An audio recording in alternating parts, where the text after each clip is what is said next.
Gracias, doctor Fernández. Justamente usted dio en el clavo, ¿no?, del detalle.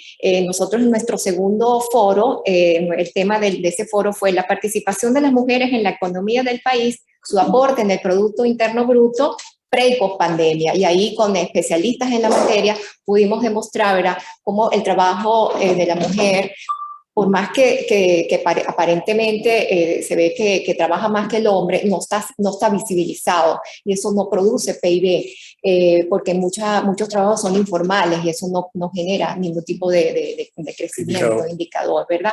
Y entonces demostramos cómo eso se repite no solo en Venezuela, sino en todo el continente americano, entonces Latinoamérica especialmente. Y pudimos demostrar también cómo ese pequeño PIB disminuyó en pandemia, porque bueno, las mamás tuvieron que quedarse en la casa cuidando a los niños, dándoles las clases y dejaron de trabajar y fueron despedidas. Entonces, en el segundo punto, en el segundo ciclo de nuestro foro, tocamos ese tema y creo que lo vamos a volver a tocar más tarde, ¿verdad? Ok, perfecto. Bueno, entonces ahora vamos a darle la palabra a la doctora Neuri Morales G. Ella viene en representación de SECODAP.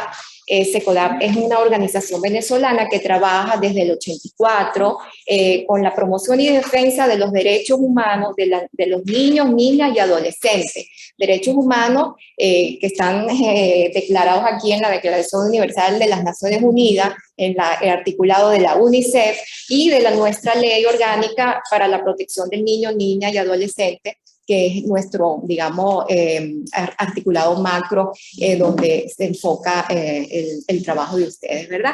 Entonces, rápidamente les voy a leer el currículum de la doctora. Ella es licenciada en Psicología de la UCB del 2018. Tiene un diplomado en disciplina positiva para padres de SECODAP. Desde el año 18 forma parte del equipo de psicólogos al servicio de la atención psicológica de SECODAP, donde brinda atención psicológica a padres y niños. Facilitadora de talleres, sensibilizaciones para la crianza desde las perspectivas disciplina positiva y derechos humanos, y apoyo en el procesamiento estadístico de la atención psicológica que se realiza en el SECODAP. Entonces, le damos la palabra y vamos a estar muy atentos a lo que nos va a decir hoy. Muchas gracias. Buenos días a todas y a todos. Gracias por la invitación. Bueno, desde SECODAP muy contentos de estar aquí, de hacer esta presentación. Venía mi jefe, que es el coordinador, Abel Saraiva, no pudo asistir y estoy aquí presente. Sin embargo, bueno, esta presentación fue construida entre ambos, ¿verdad?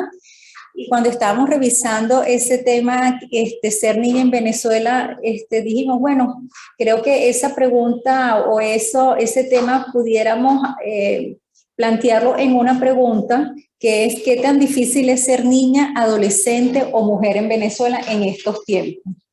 Y en función de eso, desarrollamos esta presentación. La siguiente, por favor, tomando en cuenta el informe de salud mental 2021 que viene ofreciendo SECODAP desde ya hace varios años, con la intención de visibilizar este tema de salud mental en niñas, niñas y adolescentes. Es decir, que esta respuesta está basada en los datos que nosotros hemos recopilado, que hemos procesado, que hemos trabajado y que hemos presentado.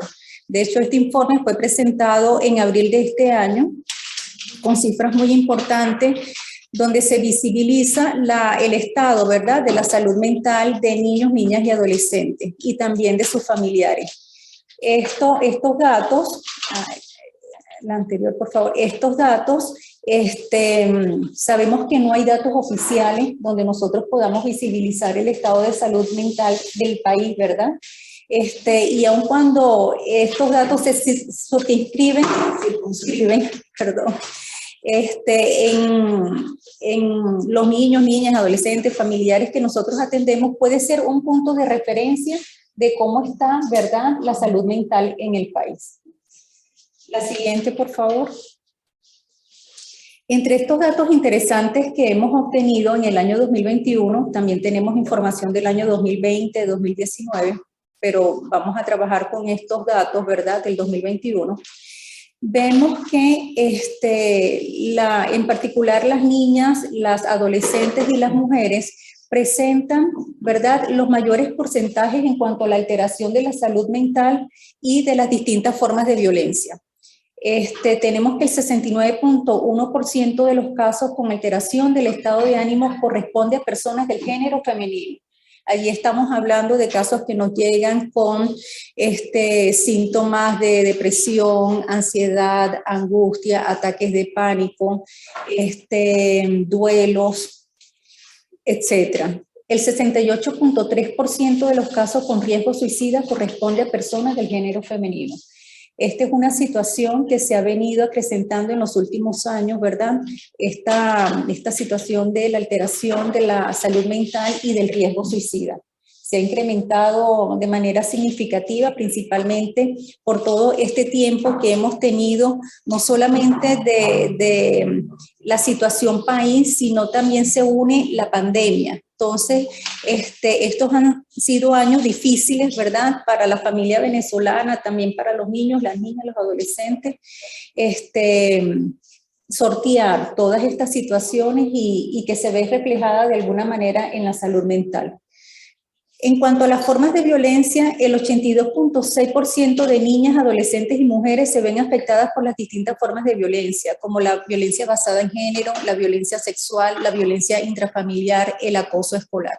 Entonces vemos que estos porcentajes que representan más del 50%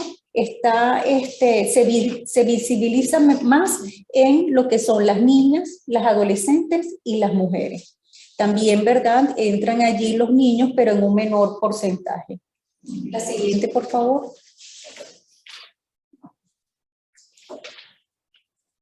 Fíjense que en cuanto a la alteración del estado de ánimo, el 69.1% les comenté que representa ese conjunto del género femenino. La siguiente, por favor. Y de ese 69.1%, vamos a ver cómo se representa en cuanto a niñas, adolescentes y mujeres. En alteración del estado de ánimo, el grupo de adolescentes representa el 44.3%. Las mujeres el 43.6% y las niñas de 11 años hacia abajo, ¿verdad?, el 12.1%. Vemos cómo las adolescentes son las que sufren más estos síntomas de alteración del estado de ánimo. Son los casos que llegan al servicio con lo que les comenté, ¿verdad?, de depresión, de angustia, ataques de pánico, ansiedad. En cuanto a la ideación suicida por género, el 68.3% corresponde al género femenino. La siguiente, por favor. Y también son las adolescentes entre los 12 y los 17 años que representan el mayor número de casos que llegan al servicio. Es decir, que el 54.3% de las adolescentes presentan ideación suicida, el 33.8% son las mujeres y el 11.9% son las niñas. La siguiente, por favor. En cuanto a la violencia sexual intrafamiliar y basada en género, afectan de manera diferencial a las niñas, adolescentes y mujeres en un 82.6%. En ese sentido, vemos que el 52.3% afectan a las adolescentes de los 12 a los 17 años, posteriormente siguen las mujeres con un 25% y las niñas con un 22.7%. Fíjense que en todas estas estadísticas son las adolescentes la población más afectada en cuanto a las situaciones de alteraciones del estado de ánimo y de violencia. La siguiente, por favor. En cuanto a la violencia de género, son las mujeres con un 92% afectadas y las adolescentes con un 8%. Y en cuanto a la violencia por acoso escolar, afecta a las niñas, adolescentes y mujeres en un 79.2%. La siguiente, por favor. Fíjense que el 84.2% de adolescentes se ven afectadas por situaciones de acoso escolar. Le siguen las niñas desde los 11 años hacia abajo y tenemos de mujeres una mujer que ubicamos porque tiene 18 años y bueno, está todavía en el contexto escolar y sufre de acoso escolar de acuerdo a nuestros datos. En conclusiones, ¿qué podemos decir en relación a todos estos datos que nosotros hemos procesado y hemos encontrado en este año 2021?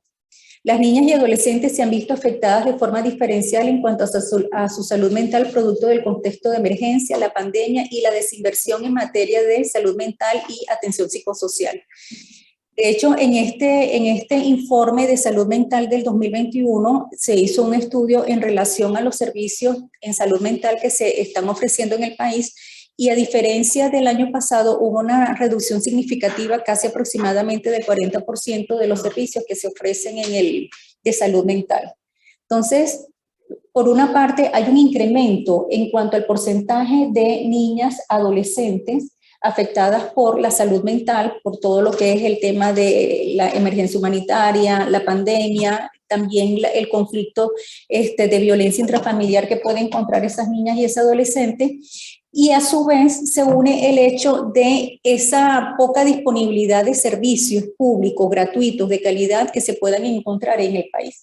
Principalmente, la mayoría de esos servicios se atienden en Caracas, pero si nos vamos al interior del país, podemos darnos cuenta de que hay una carencia bien importante de servicios que no están disponibles y que afectan, ¿verdad? Que esas niñas, esas adolescentes, también esas mujeres puedan buscar ayuda y ser atendidas oportunamente.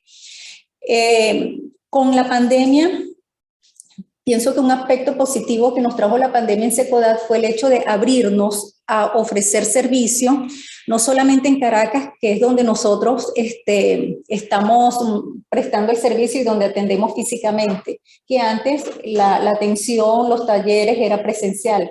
La pandemia nos ayudó a abrirnos en cuanto al alcance del servicio a nivel nacional, también podemos decir que hasta a nivel internacional, porque hay venezolanos que nos contactan desde afuera y que nosotros prestamos la atención psicológica, y también en el interior del país. Entonces, bueno, hemos extendido nuestra atención psicológica y nos hemos dado cuenta que muchas llamadas, que muchos casos nos llegan de diferentes partes del estado, del país, y que bueno, está a nuestro alcance a través de videollamadas, atención telefónica, brindar la debida atención.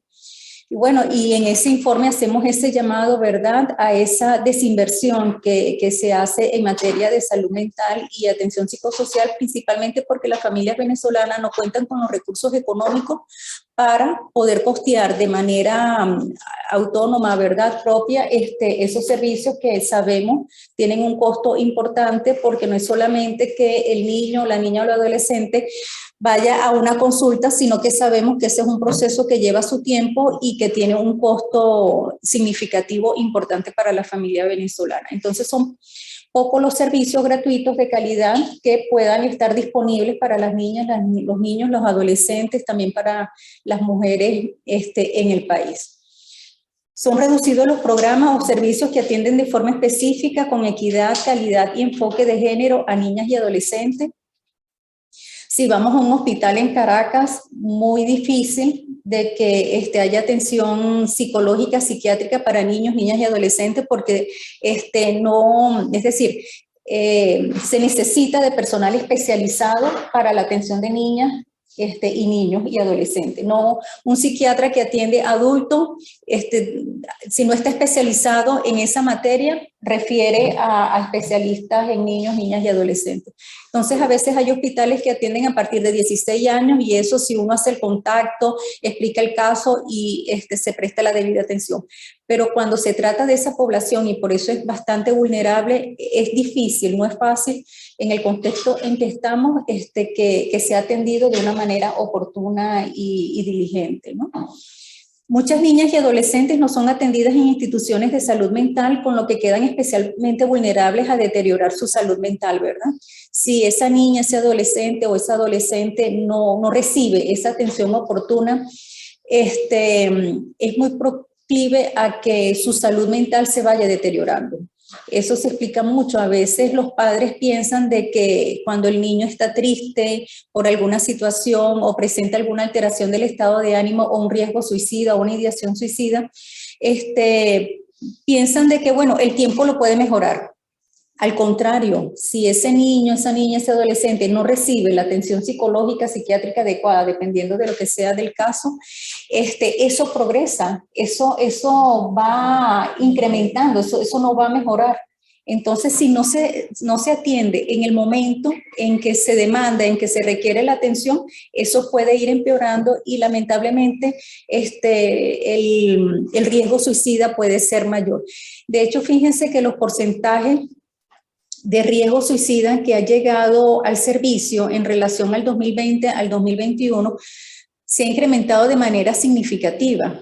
Afortunadamente, en SECODAP hemos brindado la debida atención, hemos referido, en el caso que así se requiera, atención psiquiátrica para poder atender de manera oportuna esos casos. Hasta ahora no ha habido ningún caso de fallecimiento o de que alguna persona haya muerto, ¿verdad?, en ese intento, lo cual significa de que se ha podido prestar la debida atención en el momento que así lo requiere la niña, el niño o el adolescente. La siguiente, por favor. Recomendaciones. Las recomendaciones que hacemos desde SECODAP podemos plantearlas primero a nivel macro, a través de la generación, creación de políticas públicas en materia de salud mental para adolescentes y niñas. Y también podemos incluir los niños, ¿verdad? No hay políticas públicas en esta materia de salud mental. Tampoco, ¿verdad? Y hacemos un llamado a la creación, generación de políticas públicas para la protección contra las distintas formas de violencia en adolescentes y niñas.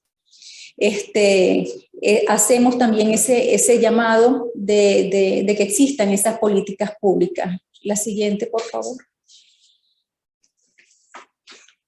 Desarrollar programas específicos con disponibilidad de recursos para la atención de niñas y adolescentes frente a las formas específicas de afectación de la salud mental y formas de violencia.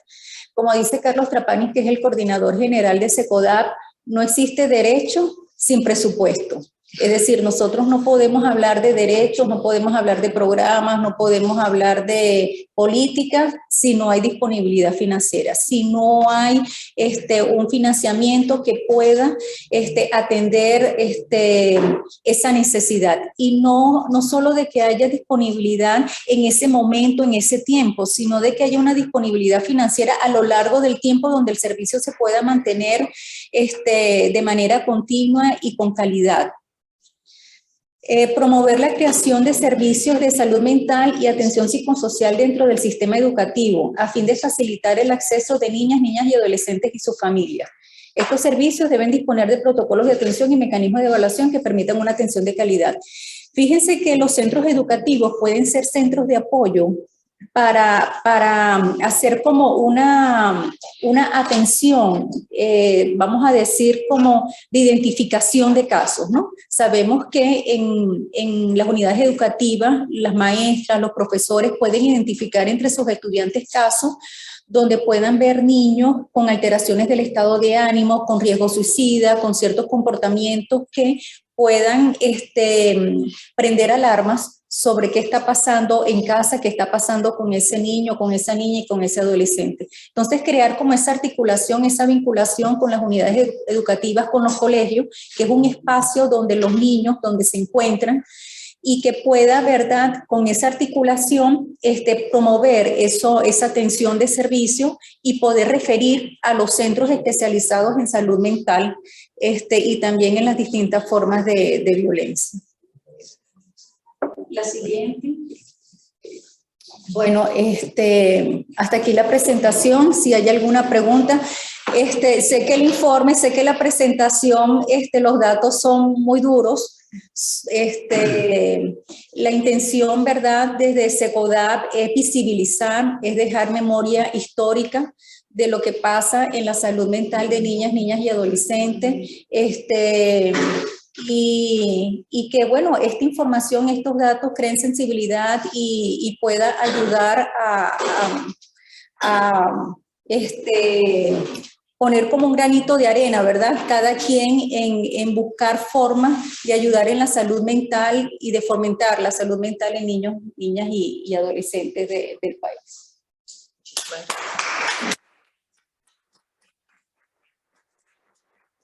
Gracias, doctora. De verdad que estábamos preparados para recibir estas estadísticas. Ya más o menos nosotros veníamos estudiando el caso de ser niña en Venezuela, más en adolescente. También lo hemos visto en el tercer foro que hicimos sobre todo tipo de violencia de género y cómo superarla, ¿verdad? Y todo esto, bueno, tiene una base, ¿verdad? La falta de política, la falta de incumplimiento de la misma ley, porque bueno, si uno ve, tenemos una ley, pero la ley no se cumple, entonces los niños viven en una casa, un ambiente hostil, viven a veces sin derecho a la identidad, no están documentados, son separados de sus padres y eso es producto de la diáspora y de la migración, que las niñas han tenido que dejar de jugar con sus muñecas, a cuidar a sus hermanitos, a atender a la casa, dejar de estudiar, ¿verdad? La falta de recreación, de cultura. Entonces, todo eso ayuda justamente a que se generen todo este tipo de violencia. Y de verdad que es impactante que el 82.6% de la violencia la sufren las niñas y los adolescentes, ¿verdad? Y entonces ahí vemos los embarazos adelantados, niñas que pierden su niñez para atender a un bebé y bueno, ser acosados dentro de su entorno familiar y no hablar después de los acosos en la calle. Cuando van sola, van en grupo las amiguitas caminando, lo acosan escolar, es bien complicado es el tema de esto, pero de verdad que muchas gracias y vamos a hacer caso. Ajá. Las preguntas que vamos a hacer, las vamos a hacer todas al final. Cuando se terminen todos los ciclos de intervención, entonces abrimos un espacio para las preguntas, ¿ok? Bueno, entonces, terminado este primer, digamos, etapa del foro, vamos a pasar unos videos de evidencias de mujeres de diferentes partes de Venezuela que han dado su testimonio, ¿verdad? De lo que hacen, cómo se han desarrollado, cómo se han hecho productivas. Hay también alguna vivencia fuera del país, de mujeres que han tenido que dejar el país por diversas causas y se han abierto camino haciendo alguna actividad. Entonces, y no sé si esto está acompañado también por los dibujos. Ajá, después hablamos de los dibujos. Pues, dale. Y entre tanto, ajá.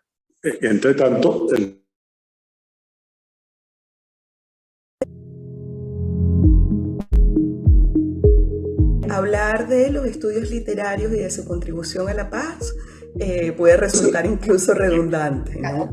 Por medio de los estudios literarios, en principio queremos escuchar las voces de todos, las voces de los otros, ¿no? Es un ejercicio que parte del reconocimiento de la pluralidad y de la singularidad.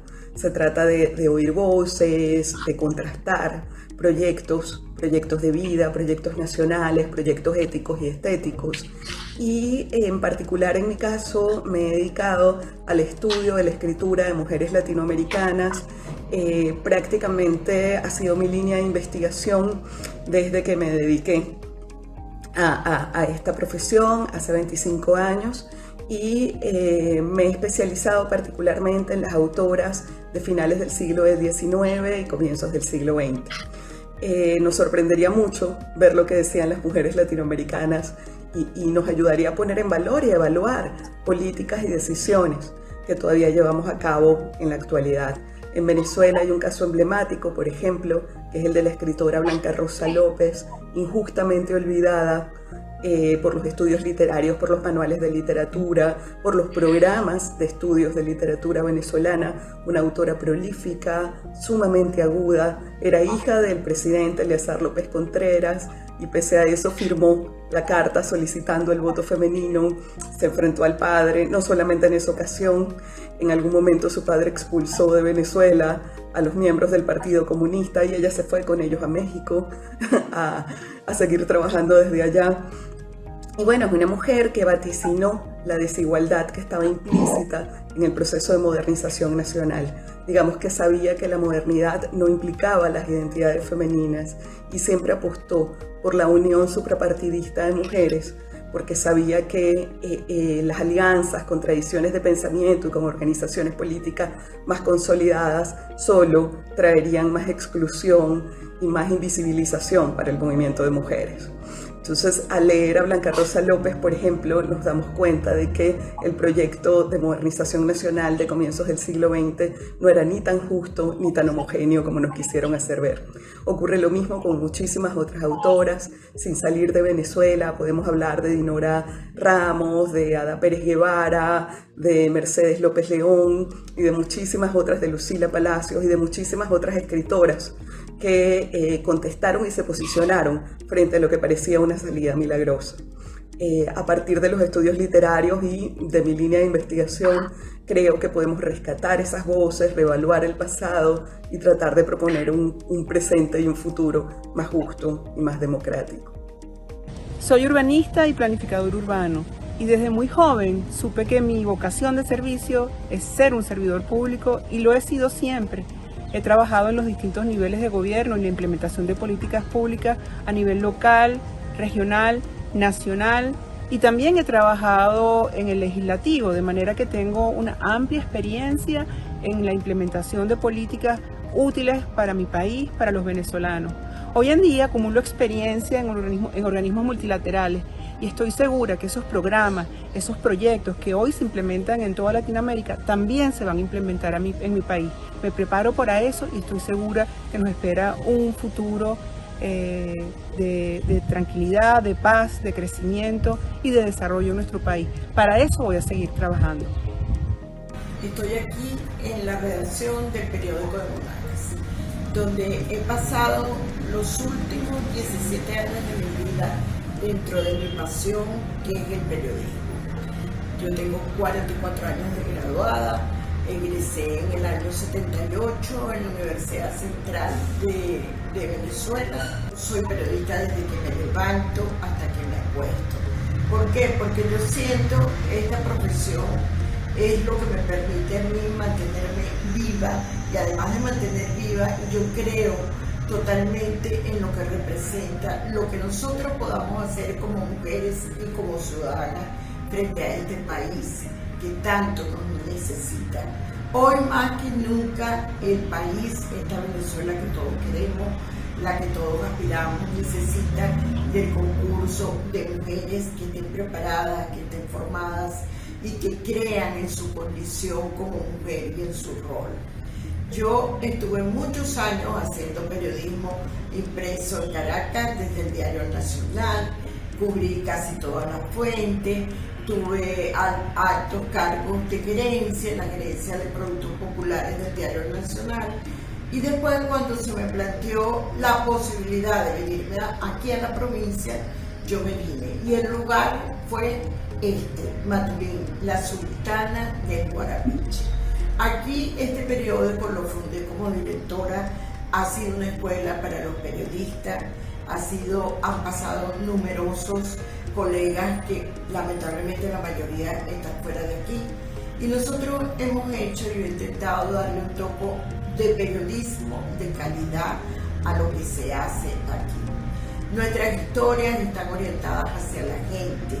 Construimos una columna en la cual todo el mundo se identifica y todo el mundo sabe que soy yo, que se llama Mira Mijita. Allí nosotros recogemos todas las denuncias de la comunidad.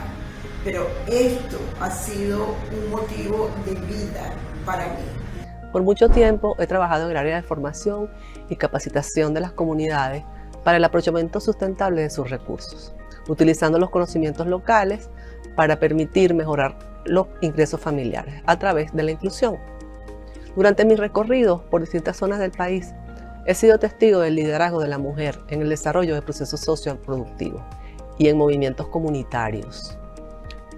En los lugares más apartados del país se nota la fortaleza de la mujer y su capacidad para llevar adelante actividades y proyectos que han sido ideados y necesarios para resolver problemas socioambientales, permitiendo de esta manera mejorar la calidad de vida no solo de sus hogares, sino de la comunidad en general.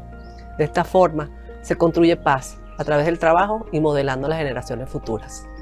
En este camino, por lograr la participación política de la mujer en igualdad de condiciones, que es un proyecto de vida, hemos avanzado mucho junto con el equipo que me acompaña.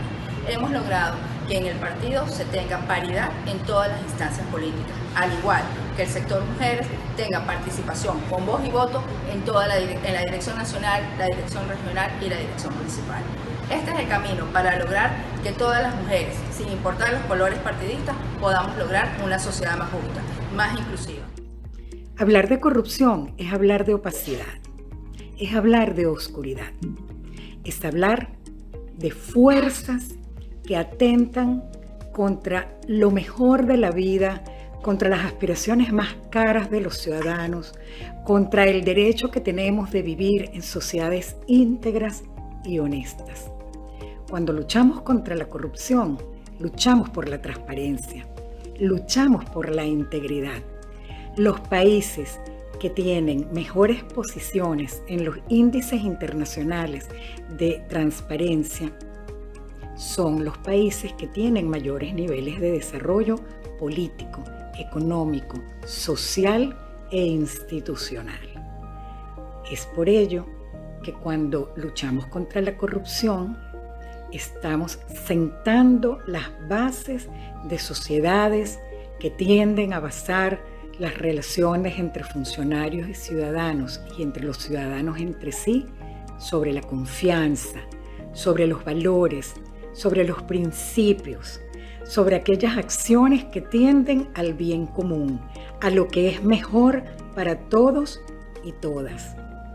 Luchar contra la corrupción es luchar por la paz, por el progreso, es luchar por el desarrollo, es buscar articular a las expresiones organizadas de los ciudadanos en torno a espacios, a procesos y a movimientos de lucha por esa integridad. Ese es el aporte que tanto yo como quienes estamos en esta lucha quisiéramos darle a nuestro país. Decir que pronto vamos a tener una Venezuela honesta, una Venezuela íntegra, una Venezuela de oportunidades, con equidad, con justicia, con democracia, donde cada uno de nosotros pueda tener la vida que quiere y a la que tiene derecho. La Constitución venezolana establece que la educación y el trabajo son estrategias de desarrollo. Bueno, esa educación y ese trabajo es necesario para construir la paz, porque en la medida en que la gente se educa, comprende cuando hay injusticia y se prepara para enfrentarla por medios pacíficos. Mi propuesta a las universidades, a las iglesias, a las instituciones exitosas, a los bancos, es que hagamos una gran alianza. No dejemos solo en manos del Estado la superación de la pobreza y la construcción de la justicia. Como trabajadora social he entendido que vivir es ayudar a vivir y que hacerlo hace que sintamos que vale la pena vivir. Soy del Frente Nacional de Mujeres en Caracas. Salgo de Venezuela prácticamente obligada porque participé en las protestas de calle por la libertad de expresión, por la democracia de Venezuela. Protestamos por los presos políticos, por los derechos de los ciudadanos. Actualmente vivo en Panamá. Como inmigrante no ha sido fácil abrir camino, ni mucho menos a mi edad. Sin embargo, como buen venezolano, uno siempre busca y consigue la manera de salir para adelante. Y en esa búsqueda recordé que yo aprendí aproximadamente cuando tenía 8 años en el Consejo Venezolano de Niños cómo hacer muñecas de papel. Hice una de prueba, la publicamos y se vendió, la gente le gustó bastante. Entonces nos dedicamos a hacer otras, unas 2, 3 figuras más, se vendieron y hoy en día hago más de 2 y 3, ya estoy haciendo como 50 muñecas. Y ahora después de 3 años seguimos haciendo muñecas y dicto talleres. Lo interesante de dictar estos talleres es porque participan muchas mujeres.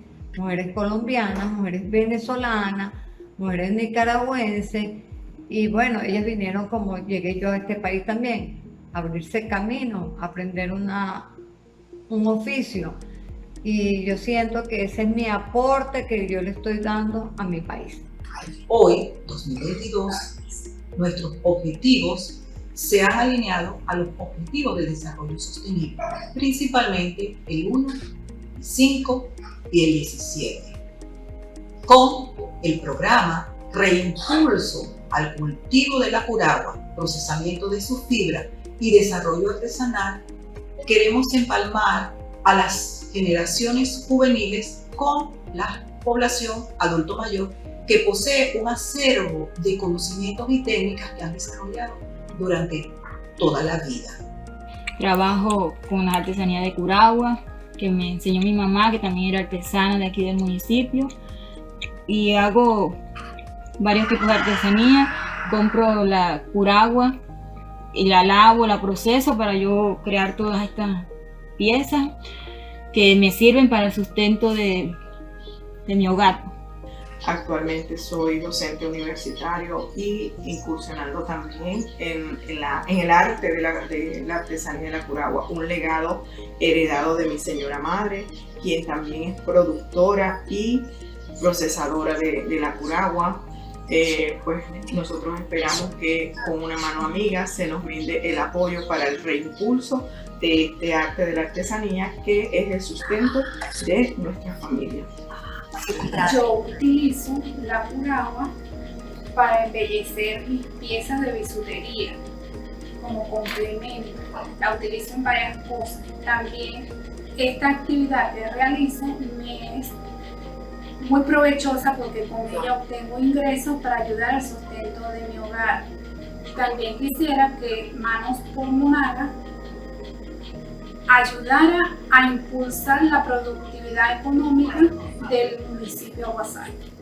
Dentro de las comunidades realizamos y llevamos beneficios en materia de salud, como son las jornadas médicas, donde hemos atendido a más de 4.500 personas a lo largo de este primer semestre del 2022.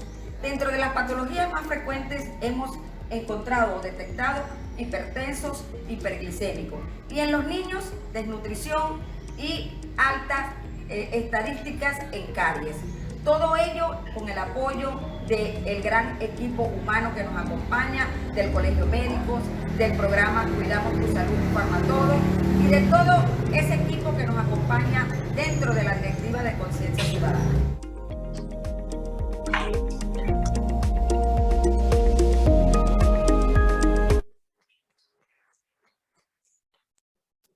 Hermosos videos, de verdad, testimonios que enriquecen de verdad la presencia de la mujer venezolana en todo el país.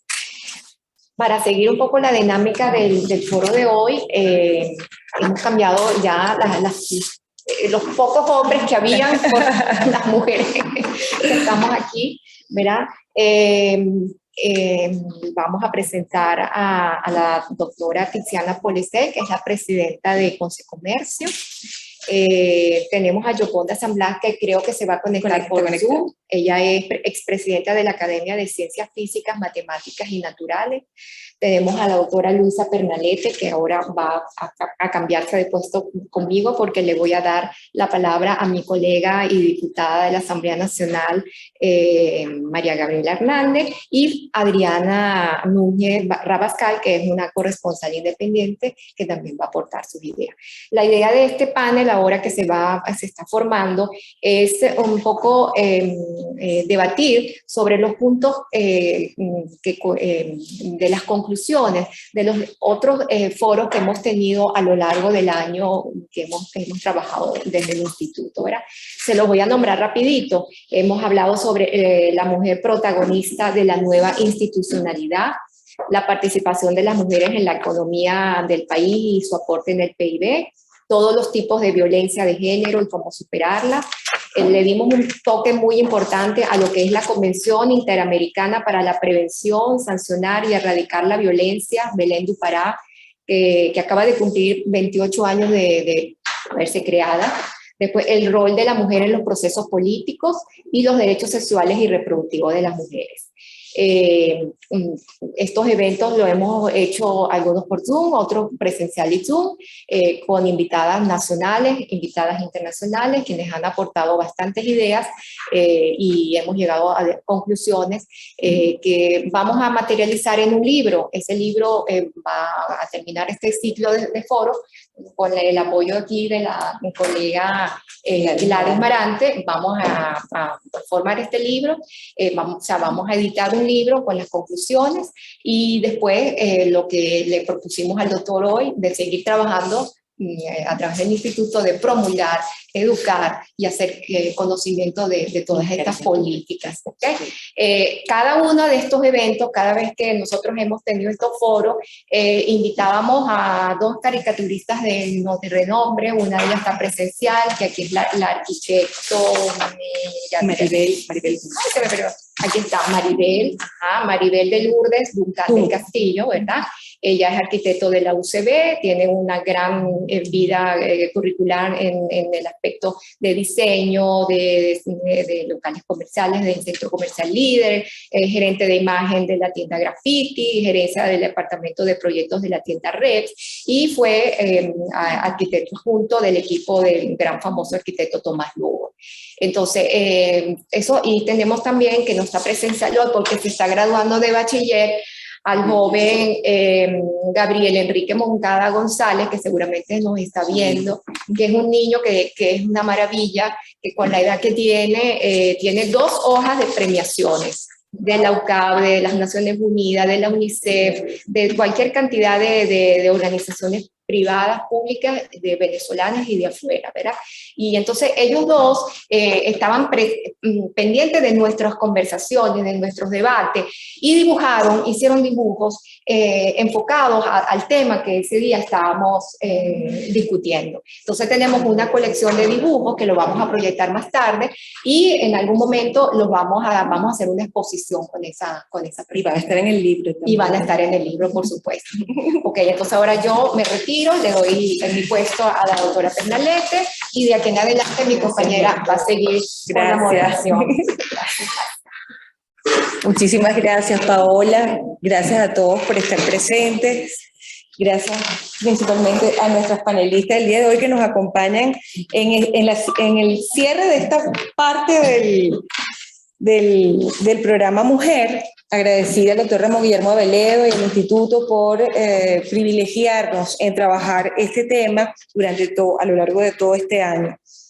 Agradezco a Dios por estar presentes y porque de alguna forma con las reflexiones que vamos a hacer hoy entre nosotras y la doctora San Blas, que está a distancia, vamos a ir afinando las propuestas de políticas públicas que van a estar recogidas en este libro, precisamente para ese sector del que habló SECODAP en el inicio de este día. Durante el desarrollo voy a ir hablándoles de lo que dijo cada una de nuestras ponentes y luego les lanzo la pregunta para que en 3 minutos cada una pueda dar su apreciación dentro de sus especializaciones. Pero siempre con la primera, con la que voy a empezar, va a tener un poco más de tiempo porque está más relacionado con su tema. Entonces, comenzamos así. En el Foro de la Mujer Protagonista de la Nueva Institucionalidad, realizado hace un año, junio de 2021, Susana Rafali, nutricionista, dijo: la institucionalidad no espera. No hay que esperar que cambiemos gobierno para que suceda. Está sucediendo de forma dinámica. Decía además, el 75% del cuerpo humanitario del planeta son mujeres, pero las decisiones las toman los hombres. Cecilia Sosa Gómez, expresidenta de la Corte Suprema de Justicia, decía algo así: la mujer abogado debe incorporarse al proceso de transición que se trabaja en Venezuela. No hay nada más útil en una transición que capacitar a mujeres abogados en mediación, en la búsqueda de resolver problemas de justicia. Justamente hoy día del abogado, lo recordamos. Janet Camilo, presidenta del Instituto Latinoamericano de Mujeres y Política y vicepresidenta de la Conferencia Permanente de Partidos Políticos de América Latina y del Caribe, dice: a muchas mujeres que están en puestos de decisión se les ha enseñado que a la hora de tomar decisiones se lo deben a los hombres y entonces se sienten en el compromiso de pedir permiso a sus líderes masculinos. Debemos promover la igualdad. Tiziana, esta fase la vamos a comenzar contigo, presidente de Consecomercio. Por cierto, que tu frase dada en el discurso de la 52 Asamblea de Consecomercio, tenemos que reiterarla y repetirla a políticos, hacedores de política, que es Venezuela no es solo Caracas. Venezuela no es solo Caracas. Gracias, Tiziana, porque eso lo vivo repitiendo desde mi rol en la política. Tiziana, y para todas las demás amigas, la institucionalidad no espera es la frase que me marcó en ese primer foro y fue pronunciada por la nutricionista Susana Rafali. Dice, se está produciendo desde el estropeado tejido social venezolano nuevas o renovadas formas intermedias de la sociedad, de organización y acción inteligente y resiliente que podamos identificar y traducir en políticas públicas a mediano y largo plazo.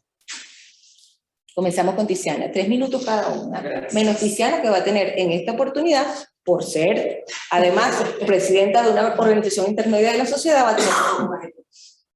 Sí, bueno, buenos días, muchísimas gracias por la invitación al Instituto Fermín Toro. Me parece muy acertada la frase de que la institucionalidad no espera, eso es exactamente así.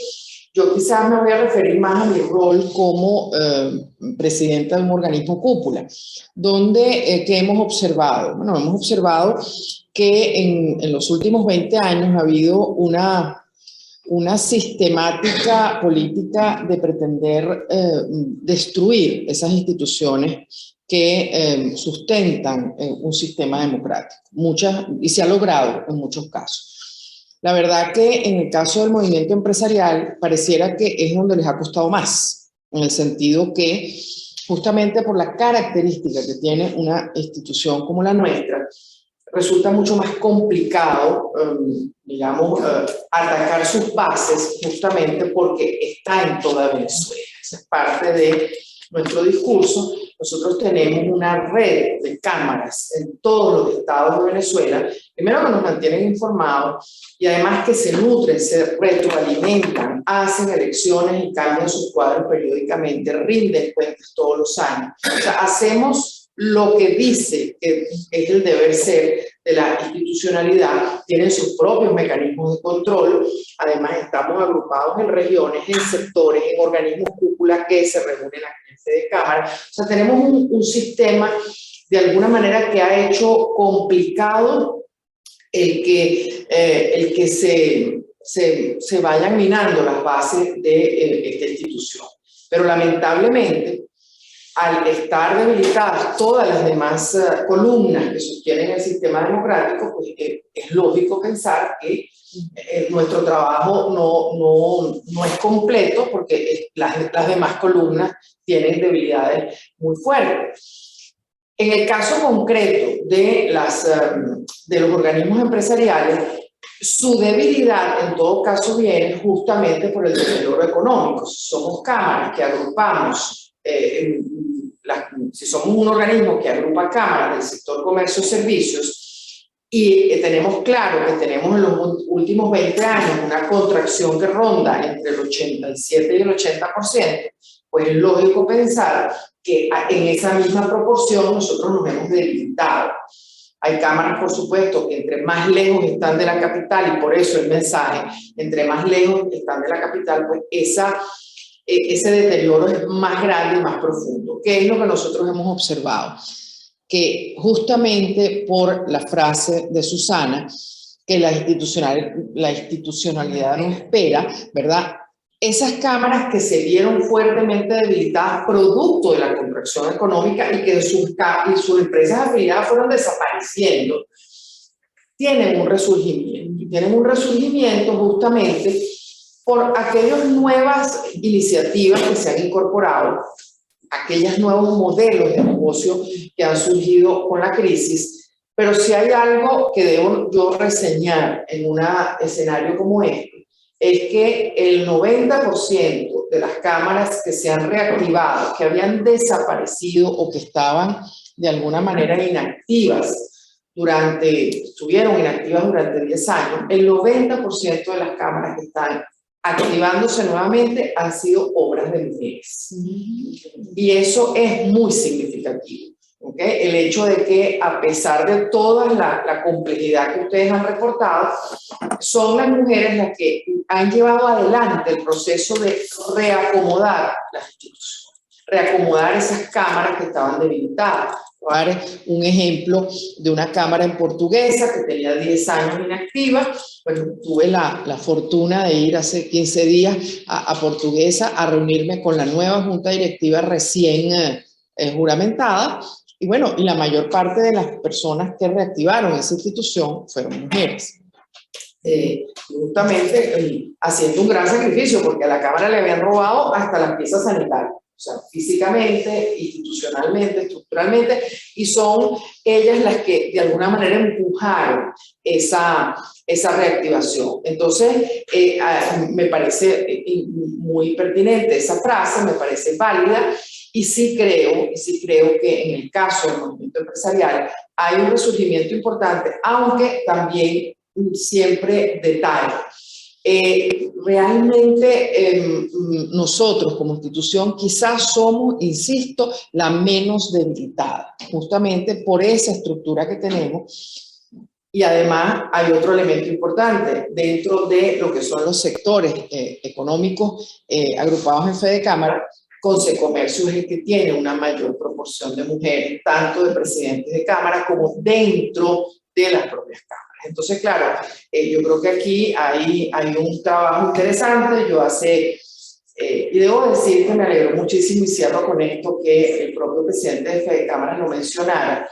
Quien me llevó a mí, de alguna manera, a profundizar esto fue justamente Mercedes Pulido del Diseño, porque yo tuve la fortuna de compartir con ella prácticamente a diario los últimos años de su vida en la Universidad Católica, y fue ella la que de alguna manera me dio las claves para yo profundizar en este tema. Pero luego en la siguiente les cuento algunas cosas. Muchísimas gracias. Muchísimas gracias, Tiziana. Adriana, desde tu perspectiva de periodista, la institucionalidad no espera.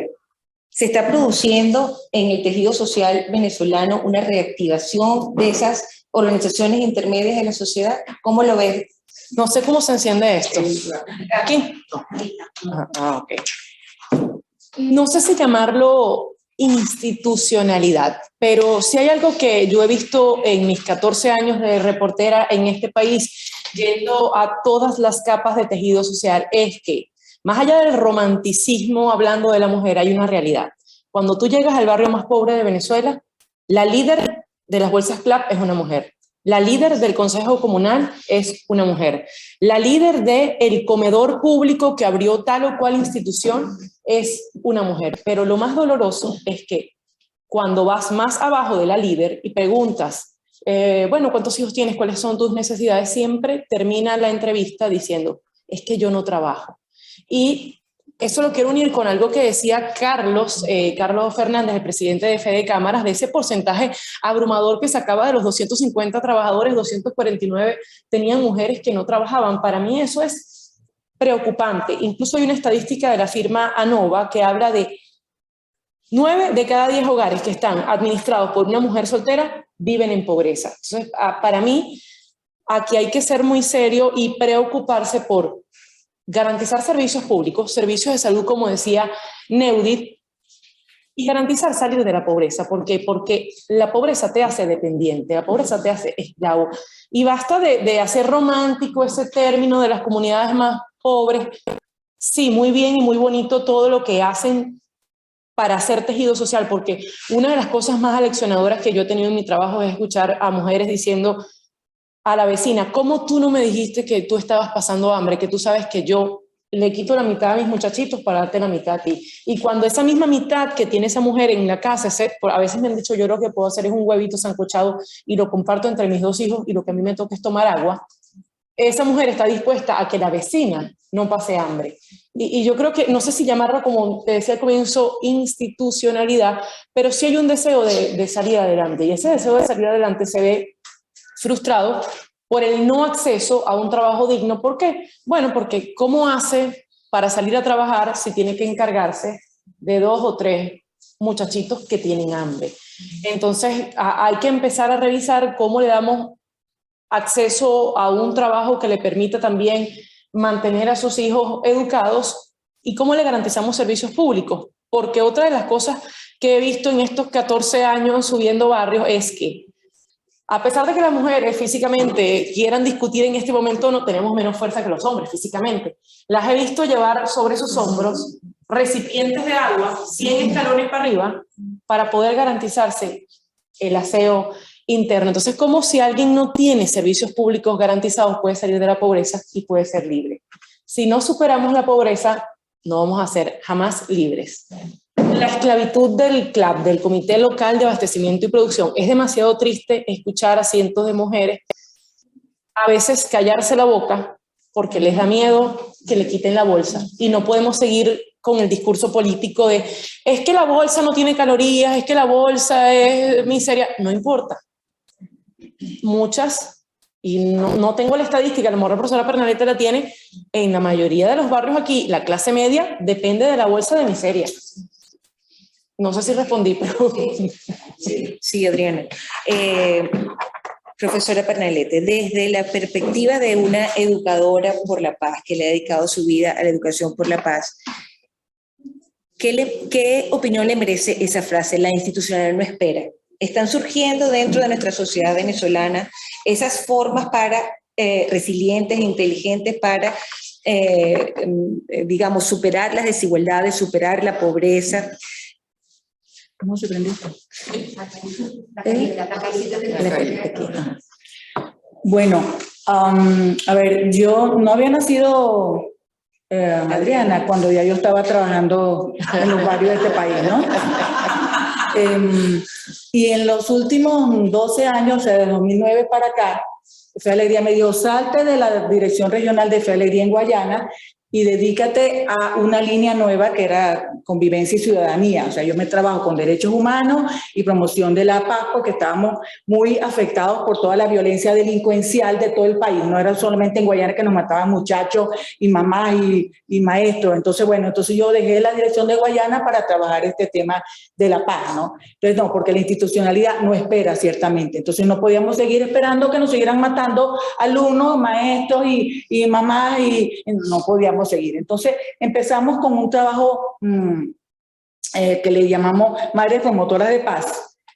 ¿Por qué empezamos con las mamás? Porque yo le dije a mi director, o sea, mira, hay que trabajar, por supuesto, para promover la paz con maestros, con muchachos y con mamás. Pero iba a empezar con las mamás. Me dice, ¿por qué por las mamás? Porque a las mamás todo el mundo le echa la culpa y nadie le da la mano. Todo el mundo le echa la culpa. Su hijo, el hijo tuyo, pero nadie le da la mano. Y además, porque cuando uno se gana a la mamá, se gana a toda la familia.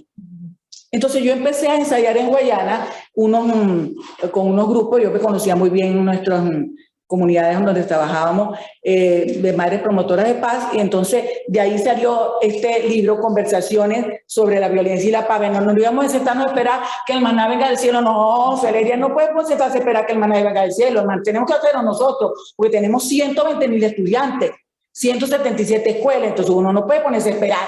Ajá. Entonces, este libro le voy a dar un ejemplar aquí a la comisión. Quedan poco, pero bueno, esa es la segunda edición.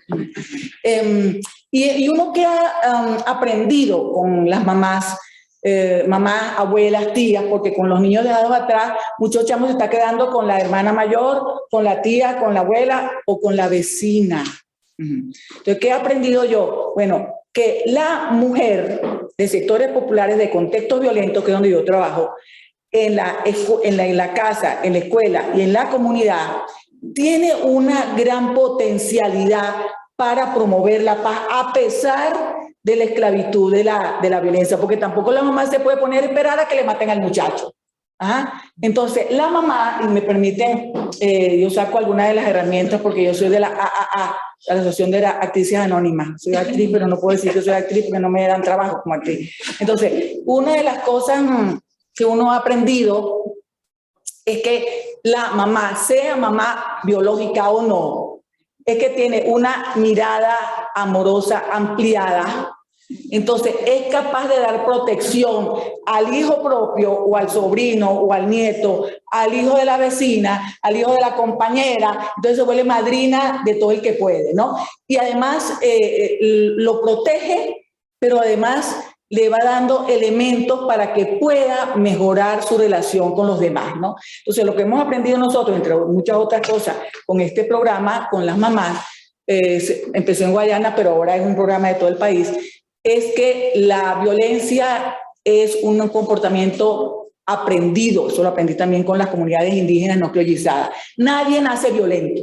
Los niños nacemos sí con la capacidad de defendernos si nos atacan, pero nadie nace violento. Y lo que se aprende se puede desaprender. Entonces, lo que nosotros hacemos con este programa es ayudar a esta mamá. Nunca se les regaña porque no es para regañarla, sino que puedan estudiarse ellas mismas y ver qué elementos tengo yo que me dieron de chiquita, pero que ahora yo estoy repitiendo, no, yo tengo que rectificar. Entonces vemos mamás ya sea, le digo, biológicas o no, que rectifican, que aprenden a resolver problemas por vía pacífica. O sea, no es no resolver los problemas, pero es no resolverlo pegándole, porque además, ¿dónde está la de SECODAP? Porque además aquí está prohibido el castigo físico, es un delito aquí en Costa Rica. Bueno, entonces no se puede, además eso no corrige, el castigo físico no corrige.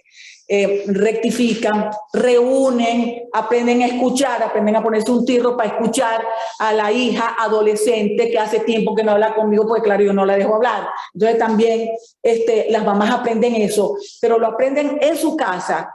Y si son maestras, como esta profesión se han feminizado no solo aquí, unas maestras y unas directoras que realmente son unas héroes sin capa, ¿no? Se conocen a todos los muchachos y además son capaces de abrazar a ese que se sabe que su mamá se fue para Colombia o se fue para las minas, ajá, porque ese no tiene quien lo abrace, por ejemplo, ¿no? Son capaces de reconciliar, de ser puente entre unas partes y otras, y son capaces además de promover la convivencia pacífica en la escuela, dando herramientas para que se relajen los muchachos, para que las maestras también puedan bajar sus niveles de angustia. Eso lo hemos aprendido nosotros. No podíamos sentarnos a esperar que la institucionalidad viene y nos defendiera. Y si algo hemos aprendido también en las investigaciones cualitativas que hemos hecho con estas mamás, es que hay varias cosas en común. La formación, si tú te formas, tú puedes hacer muchas cosas, ¿no?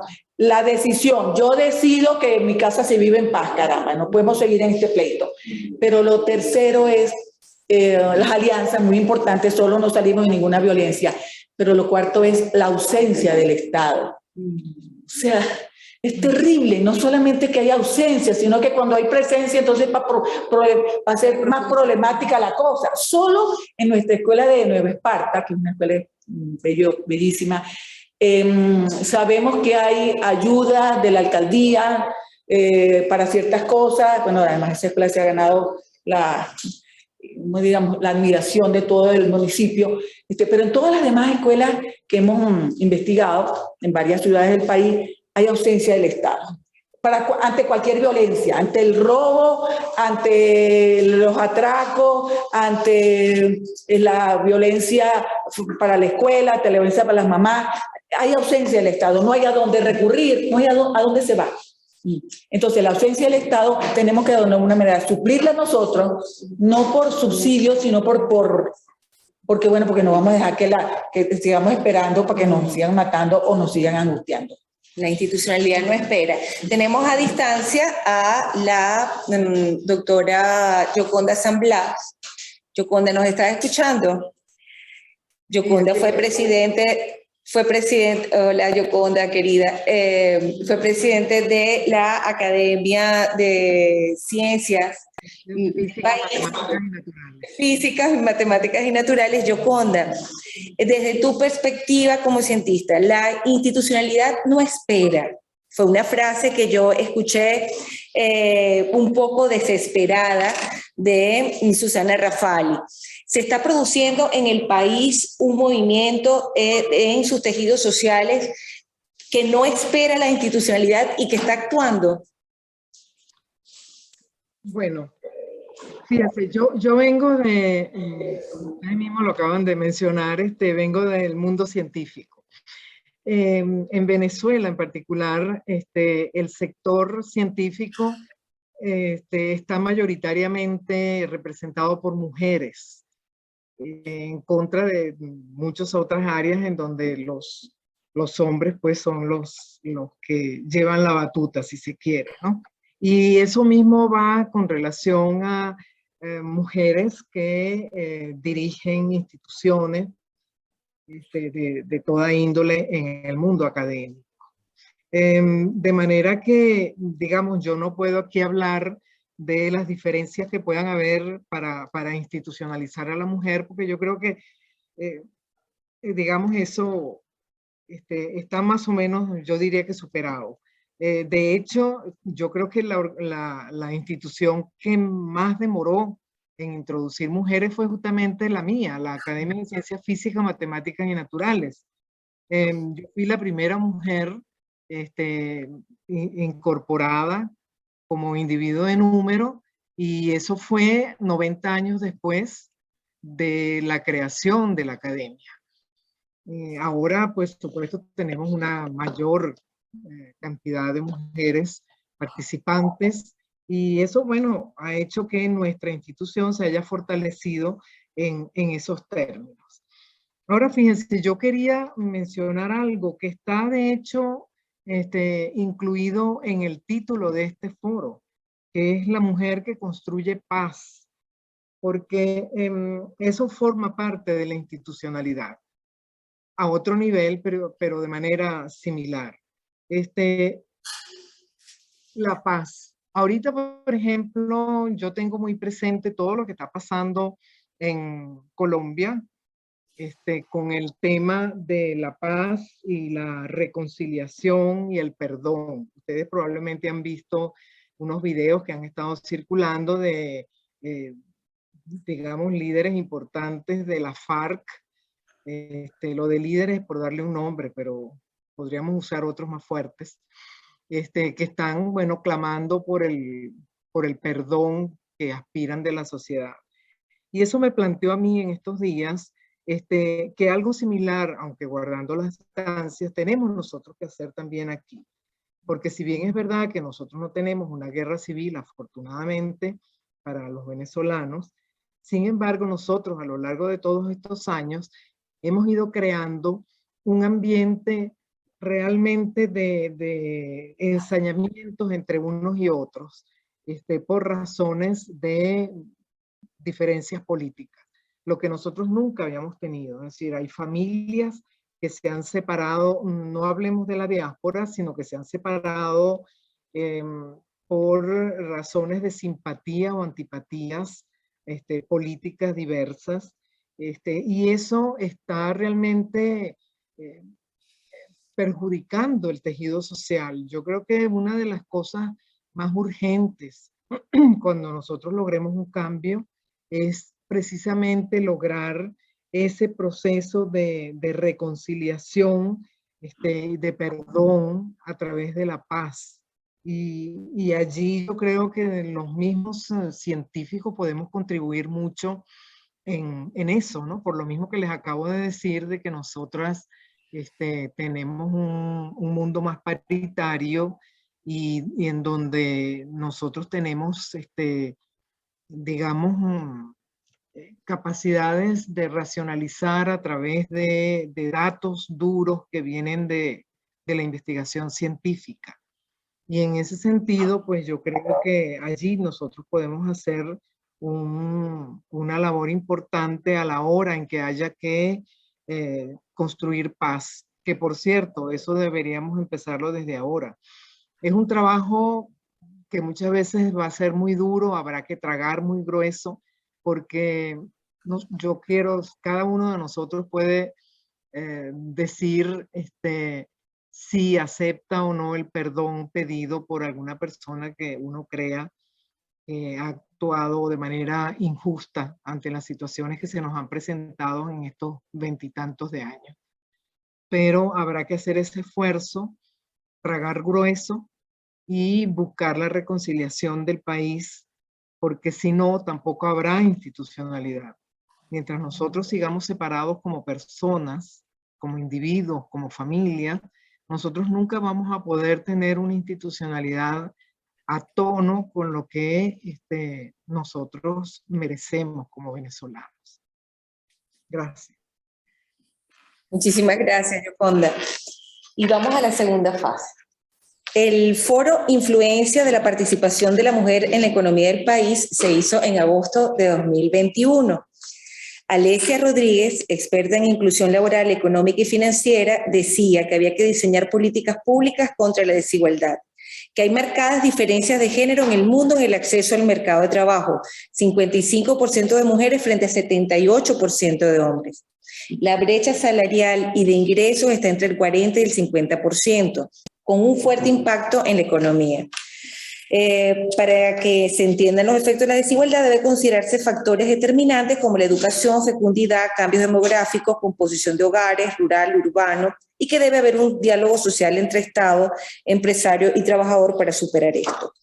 Fernando Solís Soberón, economista mexicano que nos acompañó en ese foro, hablaba de la desigualdad en las afiliaciones de pensión y al referirse a América Latina decía que aquellas personas mayores de 65 años o más, la mayoría son mujeres y que la mitad está ocupada en sectores de baja productividad.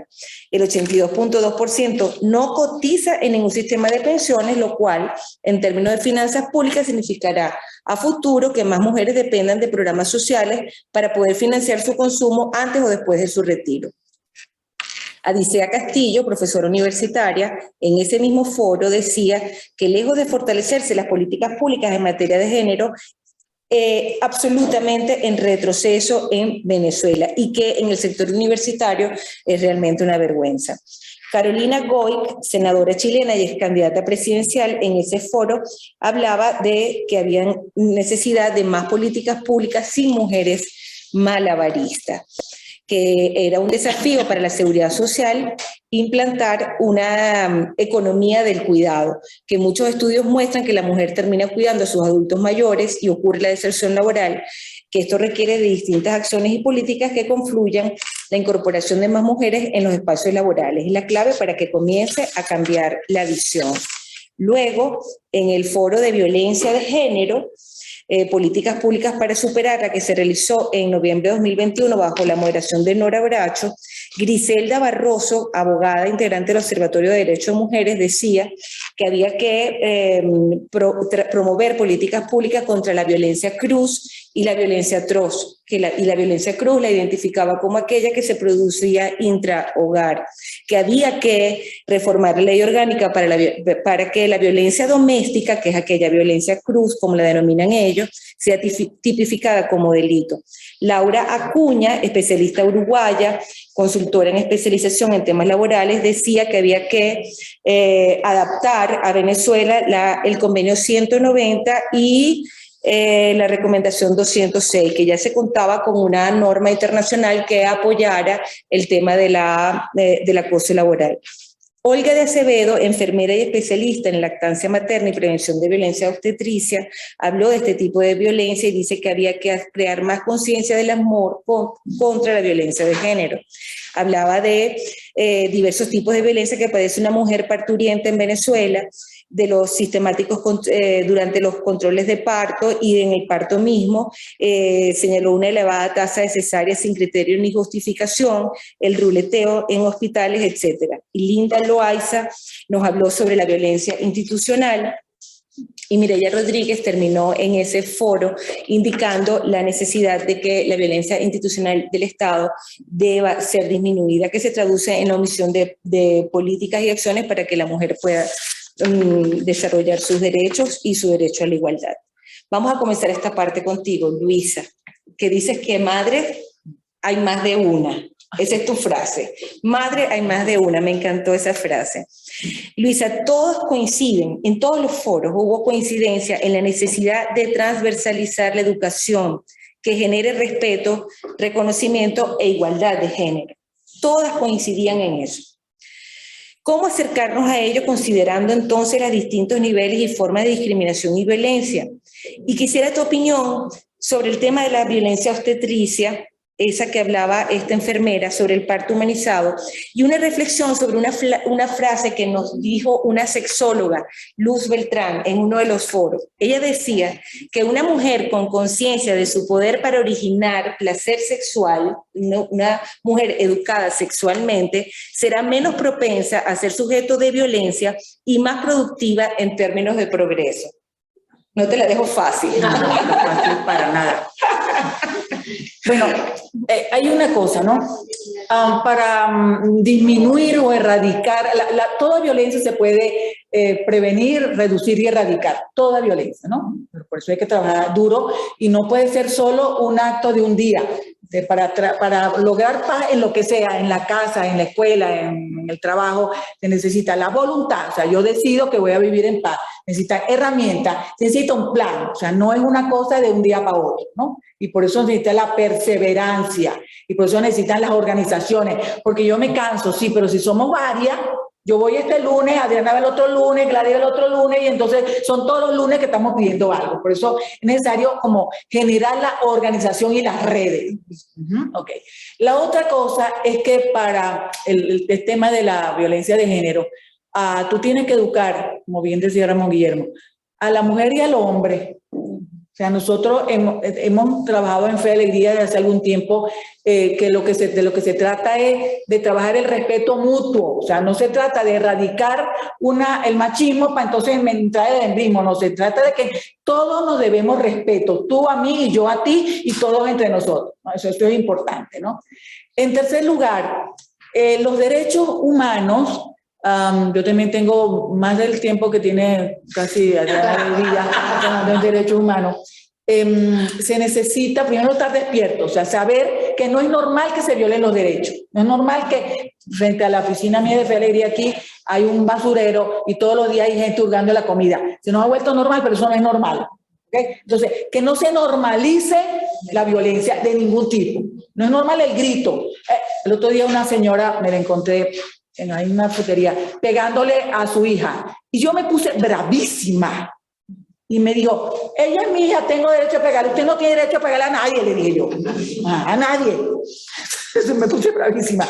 Pero porque se nos ha normalizado, porque tengo derecho a pegarle porque es mi hija. No, nadie tiene derecho a maltratar a nadie. ¿Okay? Ahora, yo tengo derecho a reclamar, a protestar pacíficamente, pero como decía Gandhi, yo no tengo por qué prender mi luz apagando la luz del otro. Yo puedo perfectamente reclamar sin que afecte sin insultar al otro, ¿no? Entonces, la violencia obstetricia, todo tipo de violencia, y ahí no me meto, yo no soy ni una experta en esa pregunta en concreto, pero sí experta en que cuando tú sabes, estás despierta y conoces tus derechos y conoces también la ruta para defenderlo y sabes a quién acudir, o sea, todos esos elementos tienen que ver con derechos humanos, no es simplemente mencionar la Constitución, que también es importante, ¿no? Como me dijo una vez un indígena en La Guajira cuando yo trabajaba en Maracaibo.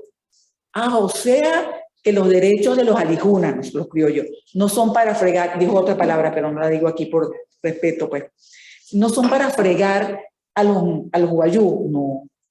Los derechos de nadie son para fregar a nada más nadie. O sea, tú no tienes a ti no tienen por qué fregarte porque seas guajiro, ¿no? Entonces los derechos son inclusivos, son universales. Entonces eso hay que irlo entendiendo en la práctica. Y eso se enseña desde el hogar, después en el preescolar y hasta que yo me muera. Porque siempre hay que ir como mejorando las cosas. Entonces, cuando tú sabes que tienes un derecho a algo y sabes cuál es la ruta para defenderlo, pero además, cuando afortunadamente en este país, que la Venezuela no está dormida, como dice mi columna de esta semana, hay mucha gente haciendo cosas buenas, han crecido afortunadamente las organizaciones que defienden los derechos de la mujer.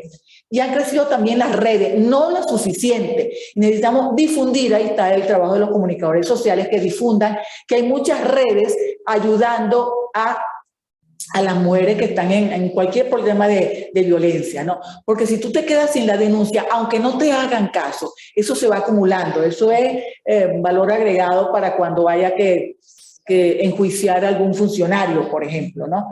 Eso no se pierde, las denuncias. Pero tú necesitas enredarte en el buen sentido con otros, porque solos no salimos de la violencia, ¿no? Ahora, insisto que afortunadamente en este país se han incrementado las organizaciones que defienden los derechos de las mujeres, y hay también redes que antes no existían. Cuando yo empecé a trabajar en esto era uno solo.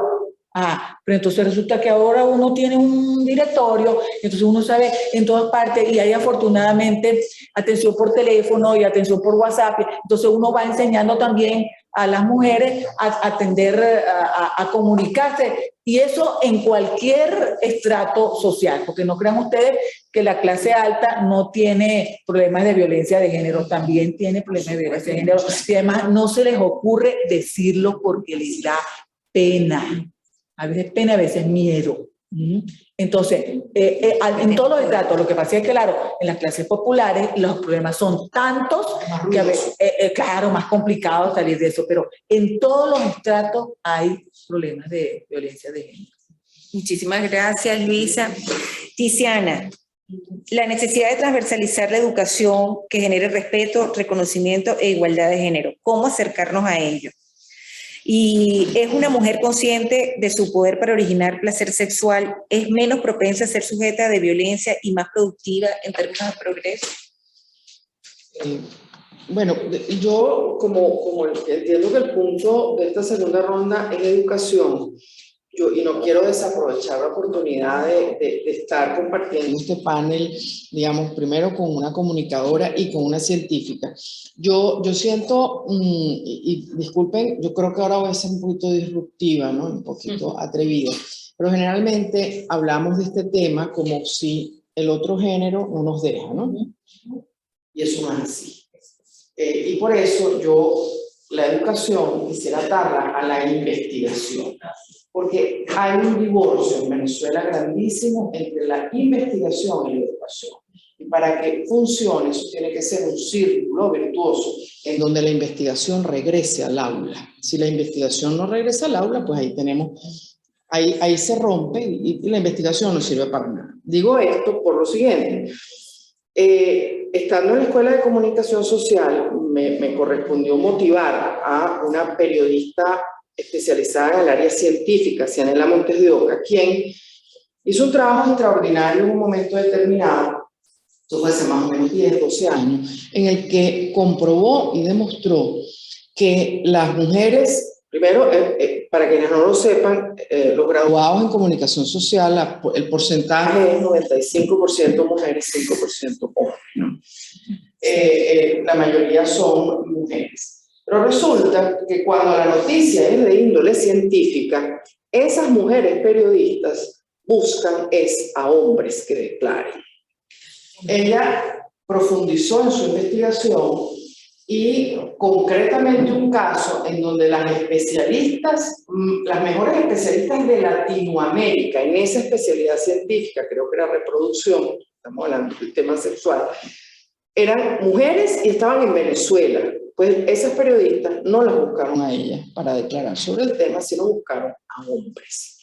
Entonces yo creo que es importante, y eso lo sumo como empresaria a lo que me declaró la máxima autoridad de una de las franquicias más importantes del mundo en Venezuela, que es mujer, y ella en una conferencia dijo: yo soy la primera mujer que tiene este cargo en Venezuela y en Latinoamérica. Y yo dije: bueno, ¿a qué lo atribuyes?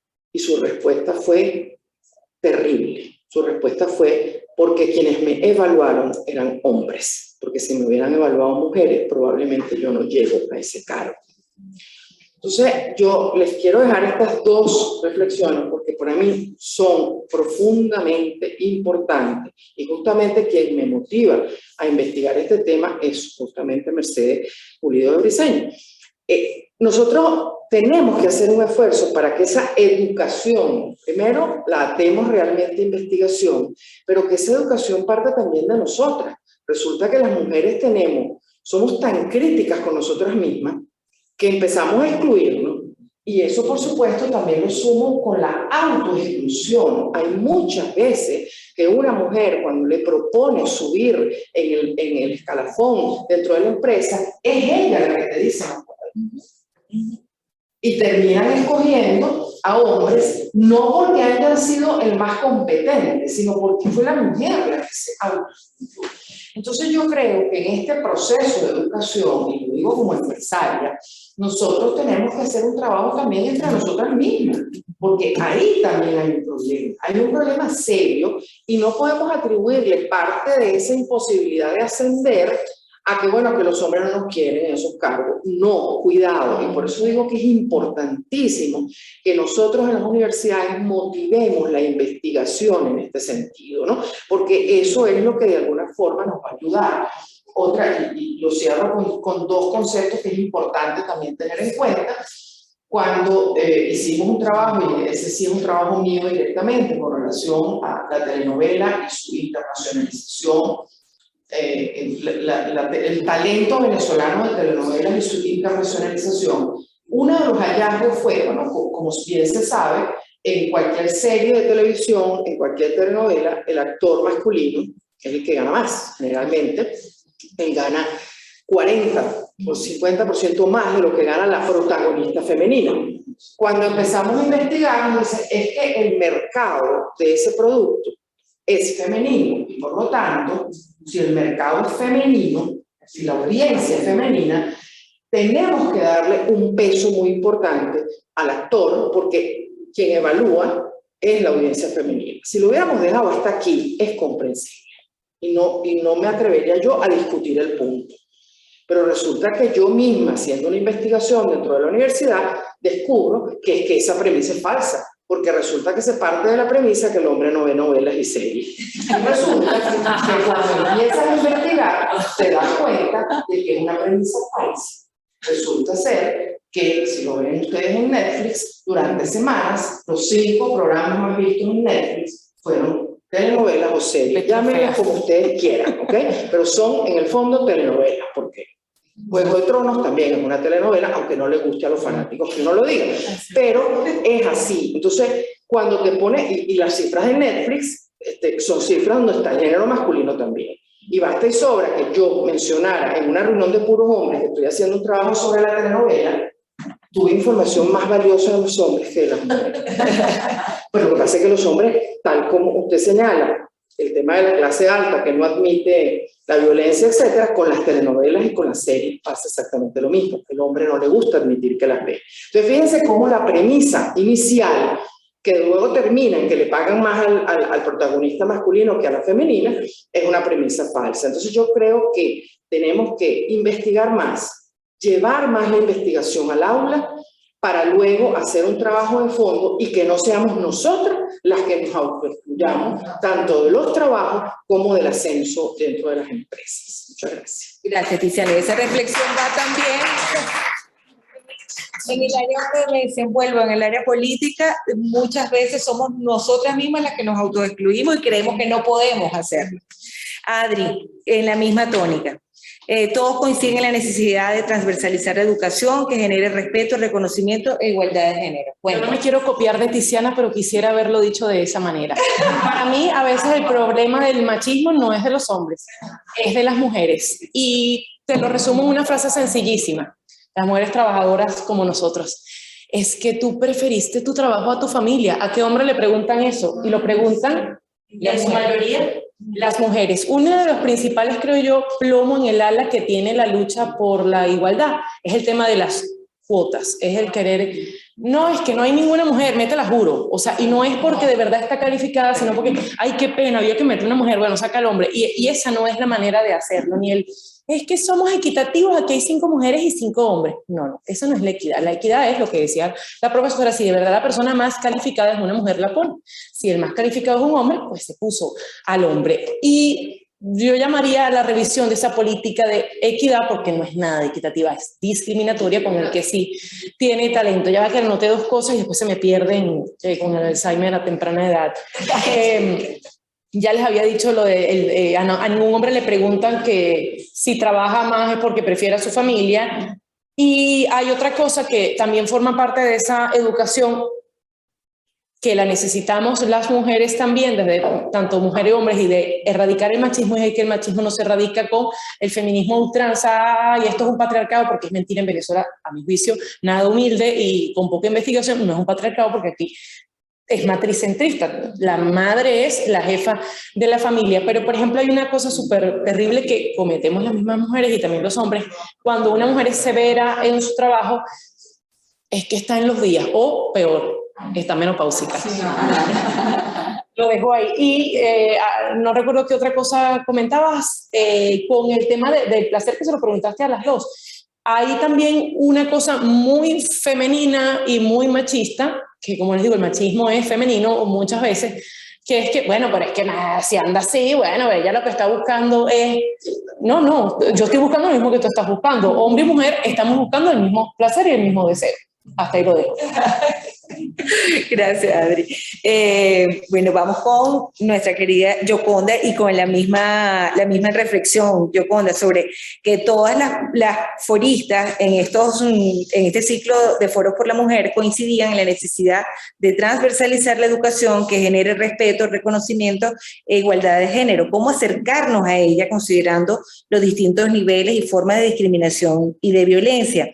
Y respondiendo también a la sexóloga Luz Beltrán, una mujer consciente de su poder para originar placer sexual será menos propensa de ser sujeto de violencia y más productiva en términos de progreso. Yoconda.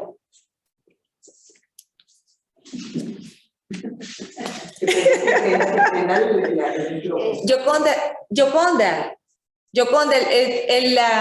el micrófono. Micrófono.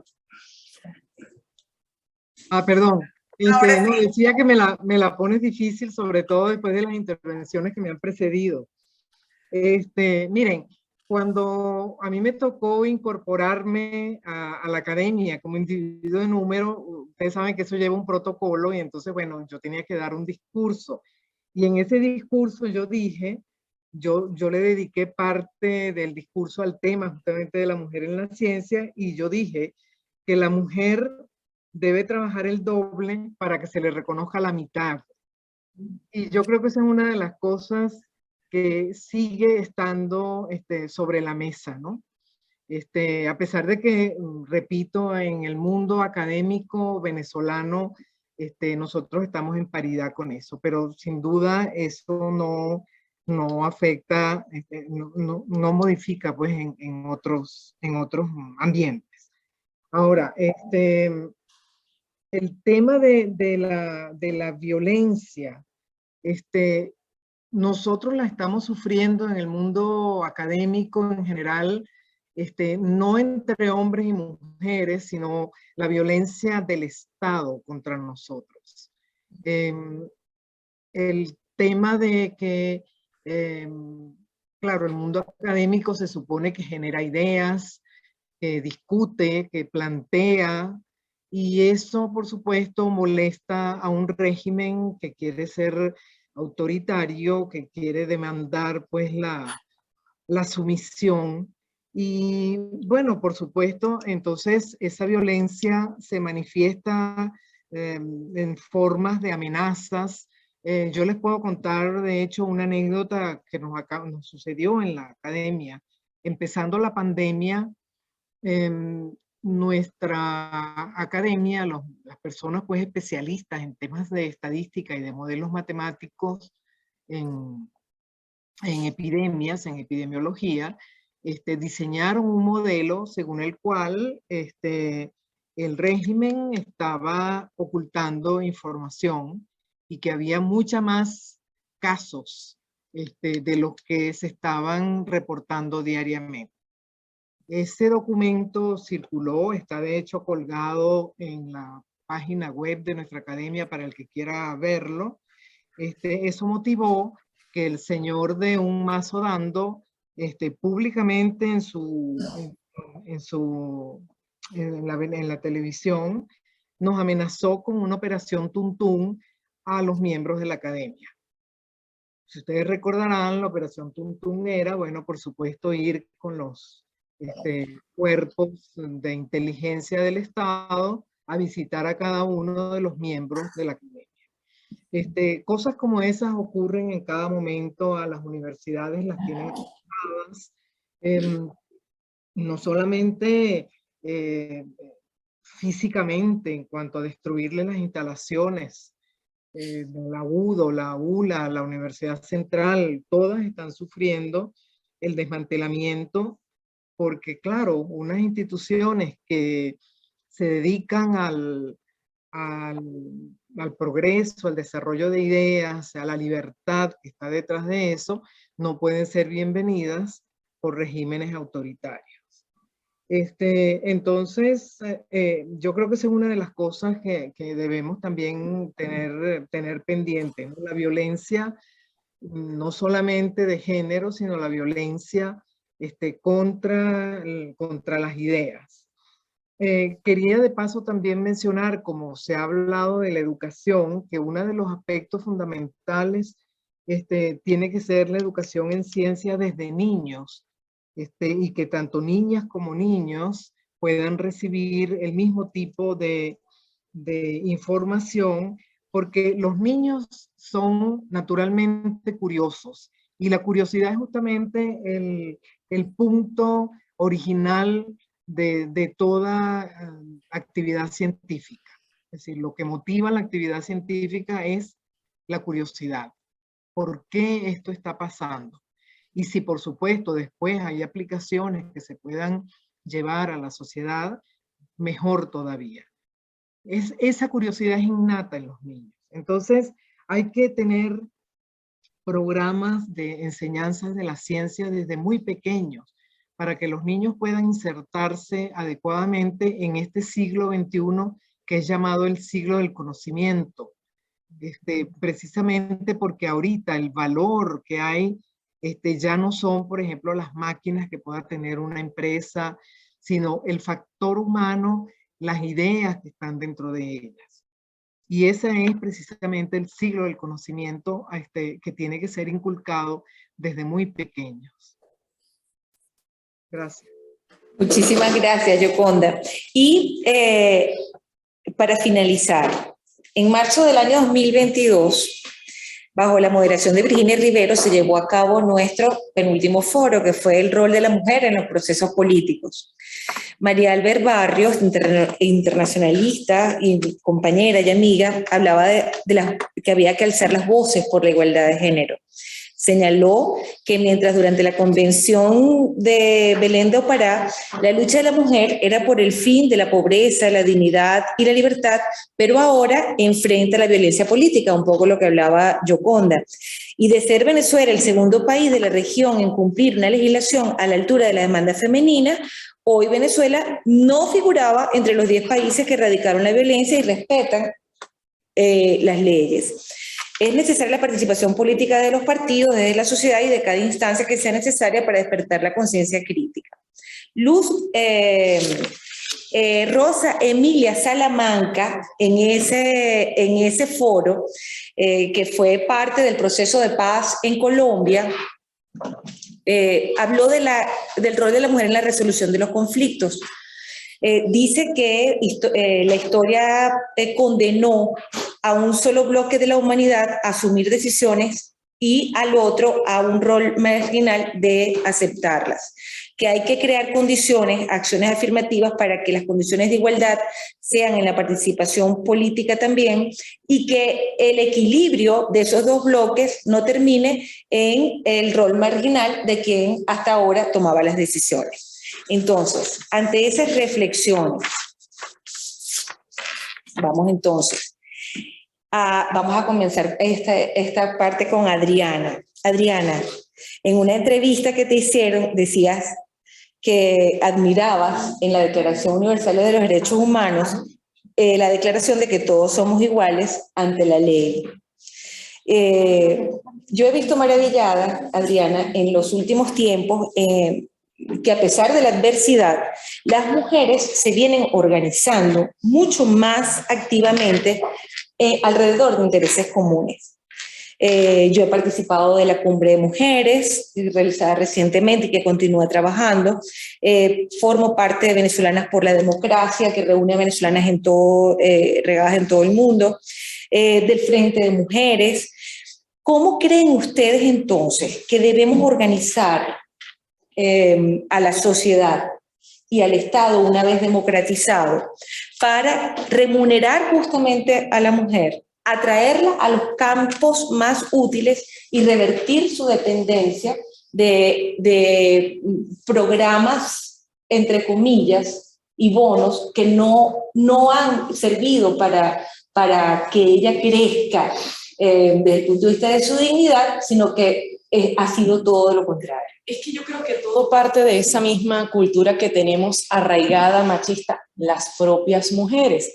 Porque en la carrera en la que yo estoy no existe eso de que las mujeres ganan menos que los hombres. Estoy casi segura que no, todos ganamos prácticamente lo mismo, pero al llegar a una instancia, si usted ve que el sueldo de su compañero que hace lo mismo que usted gana 17%, creo que es la estadística de la ENCOBI, 17% más que usted, bueno, llega el momento de reclamar cuáles son las condiciones que está reuniendo la persona X para ganar tanto o cuanto más que yo. Está en el reclamo, y el reclamo desde la investigación, como decía la profesora Polecel. Es decir, si tú tienes estas estadísticas en la mano y ves que no estamos ganando lo mismo, no porque tengo un posgrado más o porque hablo 2 idiomas más, sino porque algo pasó y consideraste que yo debo ganar menos nada más porque soy mujer, es el momento de reclamar. Pero esa organización de la que hablabas yo creo que ya existe, aunque la profesora Bernadette utilizó una frase muy buena que yo comparto y dije que en Venezuela no está dormida.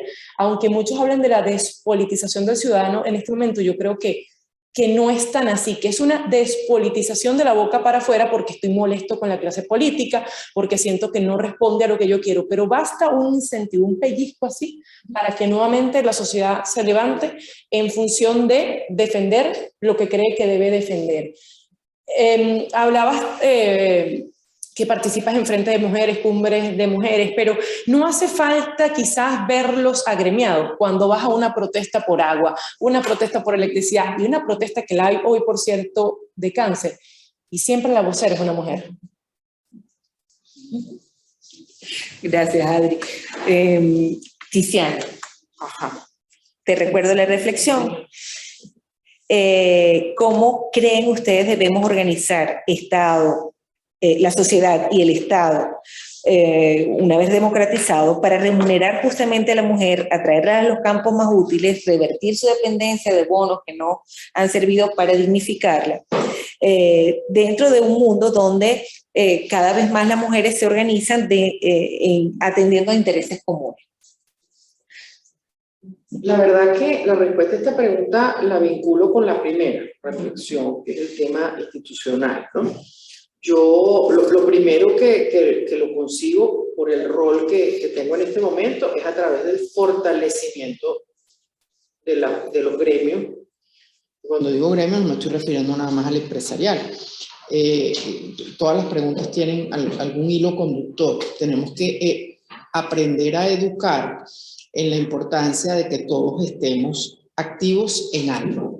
No es suficiente que vayamos a trabajar y llevemos el sueldo a la casa. No, eso no es suficiente. Cada uno de nosotros tiene que ver qué gremio, qué institución se adapta más a sus intereses, a su voluntad, etcétera, y tiempo, pero todos debemos activar, porque el tema de los cupos, por supuesto, yo también lo comparto. A mí eso me genera incomodidad cuando se dice, bueno, es que me ha pasado, ¿no? En este panel, y tal, bueno, pero ¿por qué mejor no llamas a fulano? No, tiene que haber 2 mujeres y 2 hombres. No, pero es el que más sabe de este tema es fulano, o al revés, ¿no? Entonces, el tema de los cupos, pero regreso, educación es en la necesidad de que fortalezcamos las instituciones que son los pilares del sistema democrático. Un periodista tiene que fortalecer el Colegio Nacional de Periodistas. O sea, un ciudadano tiene que estar en la Junta, en la asociación de vecinos. Así no le gusta. Y si nosotros fortalecemos cada una de las instituciones, probablemente vayamos en ese camino. Y una de las más importantes son los partidos políticos. Es sorprendente cómo uno sigue asistiendo a reuniones hace menos de 24 horas. En este mismo lugar yo tuve que escuchar a una persona extraordinaria en el 90% de su exposición, salvo en el momento que dijo que ella no hacía política, sino que no. Mire, el restablecimiento y el rescate de la política tiene que ser un trabajo de todos nosotros, o sea, y de todos los ciudadanos, además. Porque tenemos que entender que no es destruyendo los partidos políticos como nosotros vamos a llegar a ninguna parte. ¿Okay? Eso no es la vía. Y la gente tiene que entender que cuando dice que no le gusta la política, usted probablemente no está contenta con los partidos políticos, pero no con la política. La política la hacemos todos. ¿Okay? Y eso, nuevamente, hay que educar, hay que explicar que cuando uno se sienta en un directorio de fe de cámara, está haciendo política. Entonces, y además eso hay que dignificar y hay que seguir insistiendo, digamos, con ese tema, con ese punto, porque el tema de los partidos políticos es clave para fortalecer y para retomar ese camino democrático del que tanto nos sentimos orgullosos. Entonces, para mí una respuesta es entender y con todo nuestro entorno hacerles saber que hay que participar en cualquiera de los gremios en el que usted se sienta más cómodo, ¿okay? Pero hay que hacerlo y hay que hacerlo desde la política y desde cualquier ámbito. Si nosotros no entendemos eso, yo veo difícil hablar de lo que decía la doctora Yoconda, de la reconciliación, de la paz, que yo agregaría, sí, reconciliación, paz, perdón, con justicia. Una palabra ahí clave, ¿no? Yo sí estoy a favor de que es necesario, bueno, tragar, es necesario, tiene que haber un proceso importante en el que sin duda alguna las mujeres van a ejercer un rol por nuestra característica natural, ¿okay? O sea, somos, digamos, más propensas a justamente favorecer ese diálogo, esa reconciliación, etcétera. Y bueno, y ahí tenemos que asumir que esa es una fortaleza y decirlo con orgullo. Esa es una fortaleza, digamos, que nosotras tenemos y eso hay que, digamos, decirlo con orgullo. Entonces, ese fortalecimiento para mí es indispensable, por supuesto, que se entienda que el mundo de la política, que el mundo de los partidos políticos, que el mundo de la reinstitucionalización hay que asumirlo como un reto, una necesidad. Si nosotros entendemos eso, bueno, y sabemos además contagiarlo, porque esto hay que contagiarlo. Entonces, cuando en esa misma reunión me decían, bueno, es que nosotros en las cámaras tenemos que decirle a las empresas, bueno, qué es lo que ellos ganan afiliándose a las cámaras. Yo no, exactamente al revés. ¿Okay? Porque yo cuando entré en la primera cámara que entré, y mi papá me lo dijo porque fue el que me formó en esto, me dijo, usted no entra a la cámara para esperar nada de la cámara. Usted entra a la cámara para ver qué puede usted hacer adentro de la cámara. ¿Okay? ¿Qué va a hacer usted adentro? O sea, por favor, o sea, las cámaras y lo mismo, las asociaciones, los gremios, aquel que se mete en un gremio para hacer negocio, no, ese no es el sí. Vaya a hacer negocio en su empresa. Usted tiene que entrar en un gremio para ver usted qué puede aportar por ese gremio para que justamente se fortalezca y retome el rumbo hacia la democracia. Eso hay que contagiarlo. Yo estoy en esa cruzada, cada vez que viajo trato de decirlo, trato de transmitirlo en todas las instancias, pero los empresarios no somos los únicos. Eso tenemos que contagiarlo al resto de las instituciones para que esas columnas que se han debilitado retomen, las podamos restaurar, ¿verdad? Y las podamos hacer todas sólidas para que retomemos ese camino hacia la democracia. Gracias, Tiziana. Luisa. Sí, mira, dos cosas. Uno, la violencia genera desconfianza y rompe el tejido social. Uno le pide la hora y entonces uno se asusta. ¿Esto qué le pasa? ¿Qué me va a robar? No, yo no voy a robar. Así nos está pasando con todo. Y además, con la emergencia humanitaria compleja, ¿qué pasa? Que todo el mundo está desbordado de tanta cosa. Aquí en Venezuela cualquier acción se convierte en una carrera de obstáculos. Entonces, claro, estamos desbordados por tanta cosa y a veces no logramos como organizar las prioridades, ¿no? Entonces, cuando dice que cómo nos organizamos para que ganemos igual, mira, en educación todos ganamos igual de mal. Los hombres y las mujeres, los directores le quitaron la prima por que aquí todos ganamos igual de mal. Entonces aquí tenemos que visibilizar los problemas e ir como organizando de alguna manera las cosas e ir también, hay que ponerse el cerebro de araña porque hay que reconstituir el tejido social. Aislados no podemos resolver las cosas. El sálvese quien pueda no ayuda. El sálvese quien pueda es para esa minoría del 0,04% que está en la cúpula, pero la mayoría aquí, la clase media y la clase baja, aquí nos hemos empobrecido todos, unos más que otros. Entonces,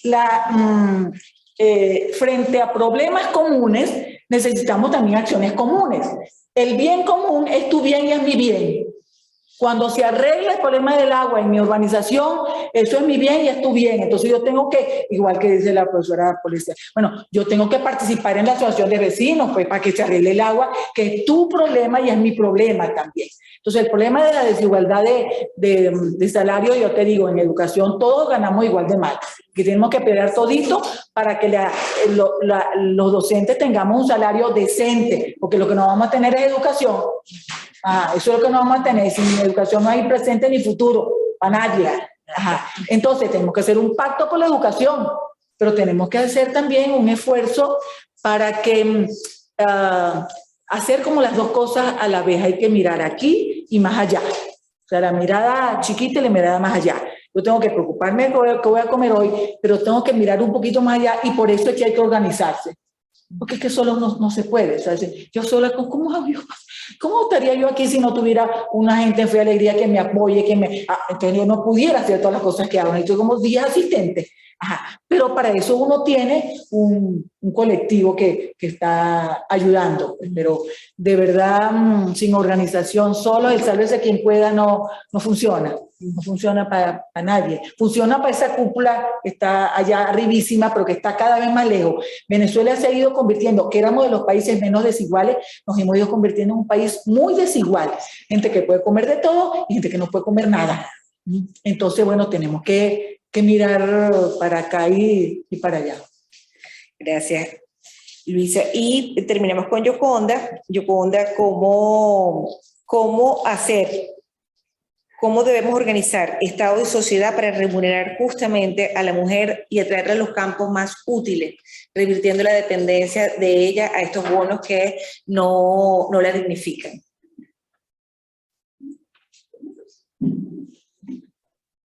Sí, mira, allí nuevamente el tema no es de mujeres y hombres, no es un tema de género, es un tema más general. Aunque sin embargo podríamos decir, por ejemplo, que muchas mujeres cuando se dice dejaron de trabajar y se fueron para su casa, pero bueno, es que el trabajo en la casa no vale, ¿no? Eso es un punto que también hay que ver cómo se enfrenta, ¿no?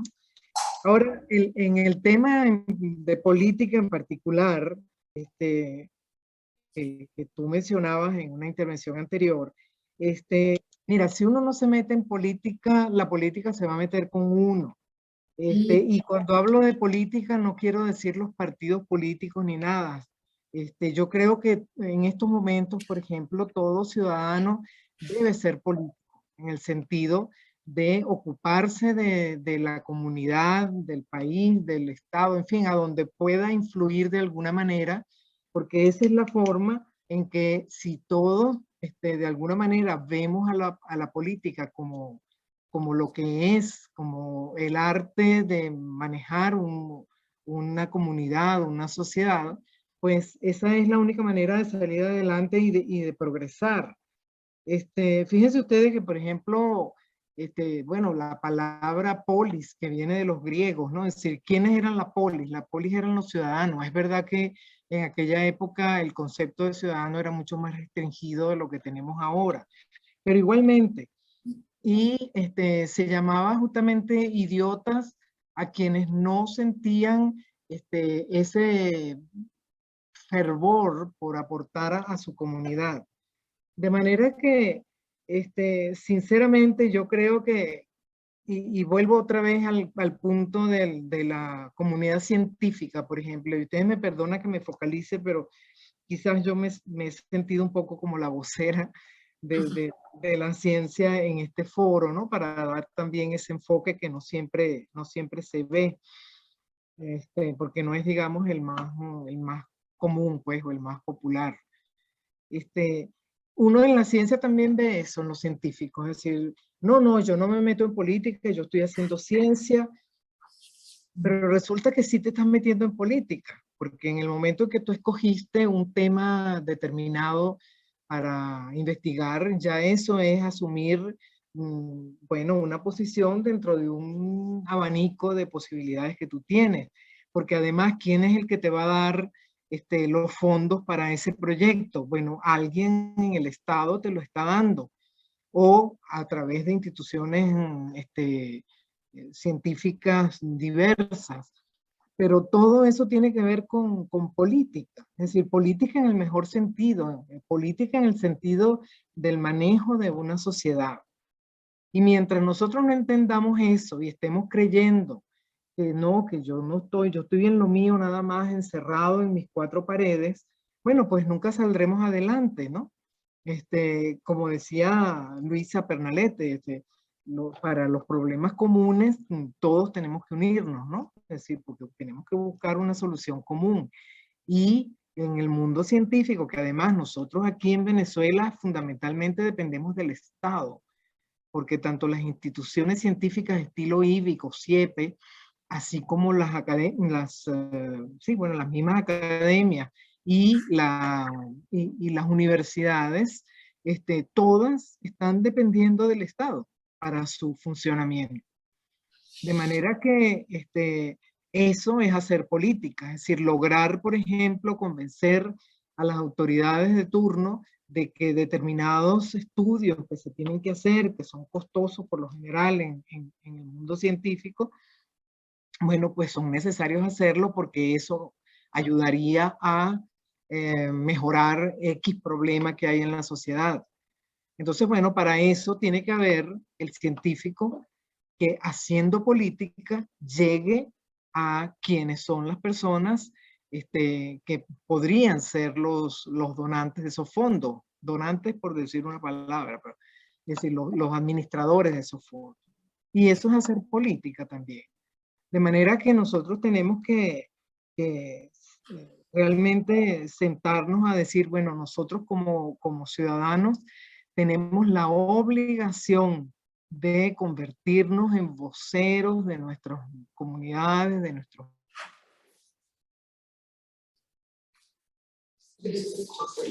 Yoconda el audio. Ok. Bueno, entonces allí los políticos somos todos nosotros los ciudadanos, mientras estamos, por ejemplo, aquí reunidos, estamos haciendo política. Gracias.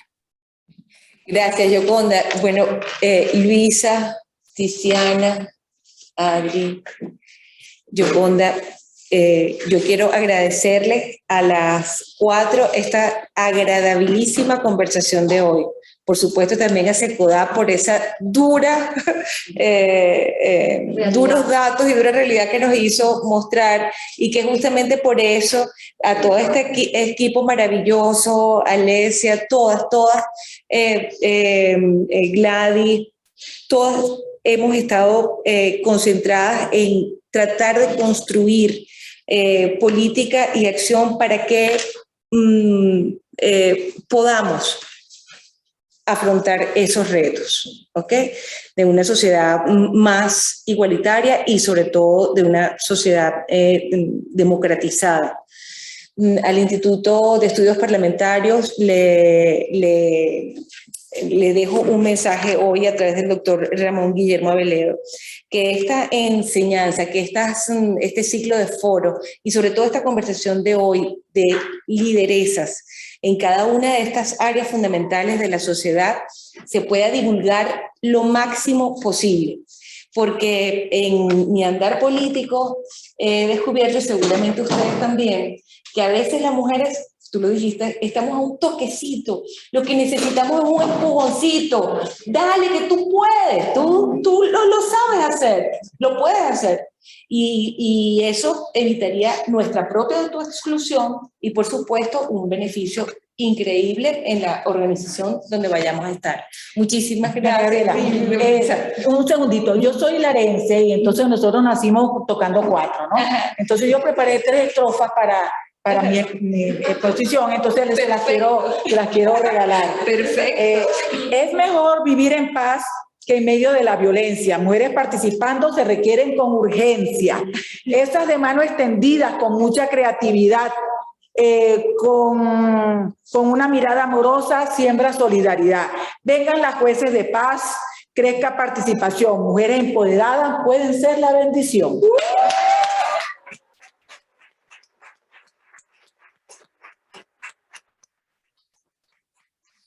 Muchísimas gracias, muchísimas gracias. Damos por concluido entonces el ciclo de foro del Grupo de Trabajo por la Mujer. Muchísimas gracias.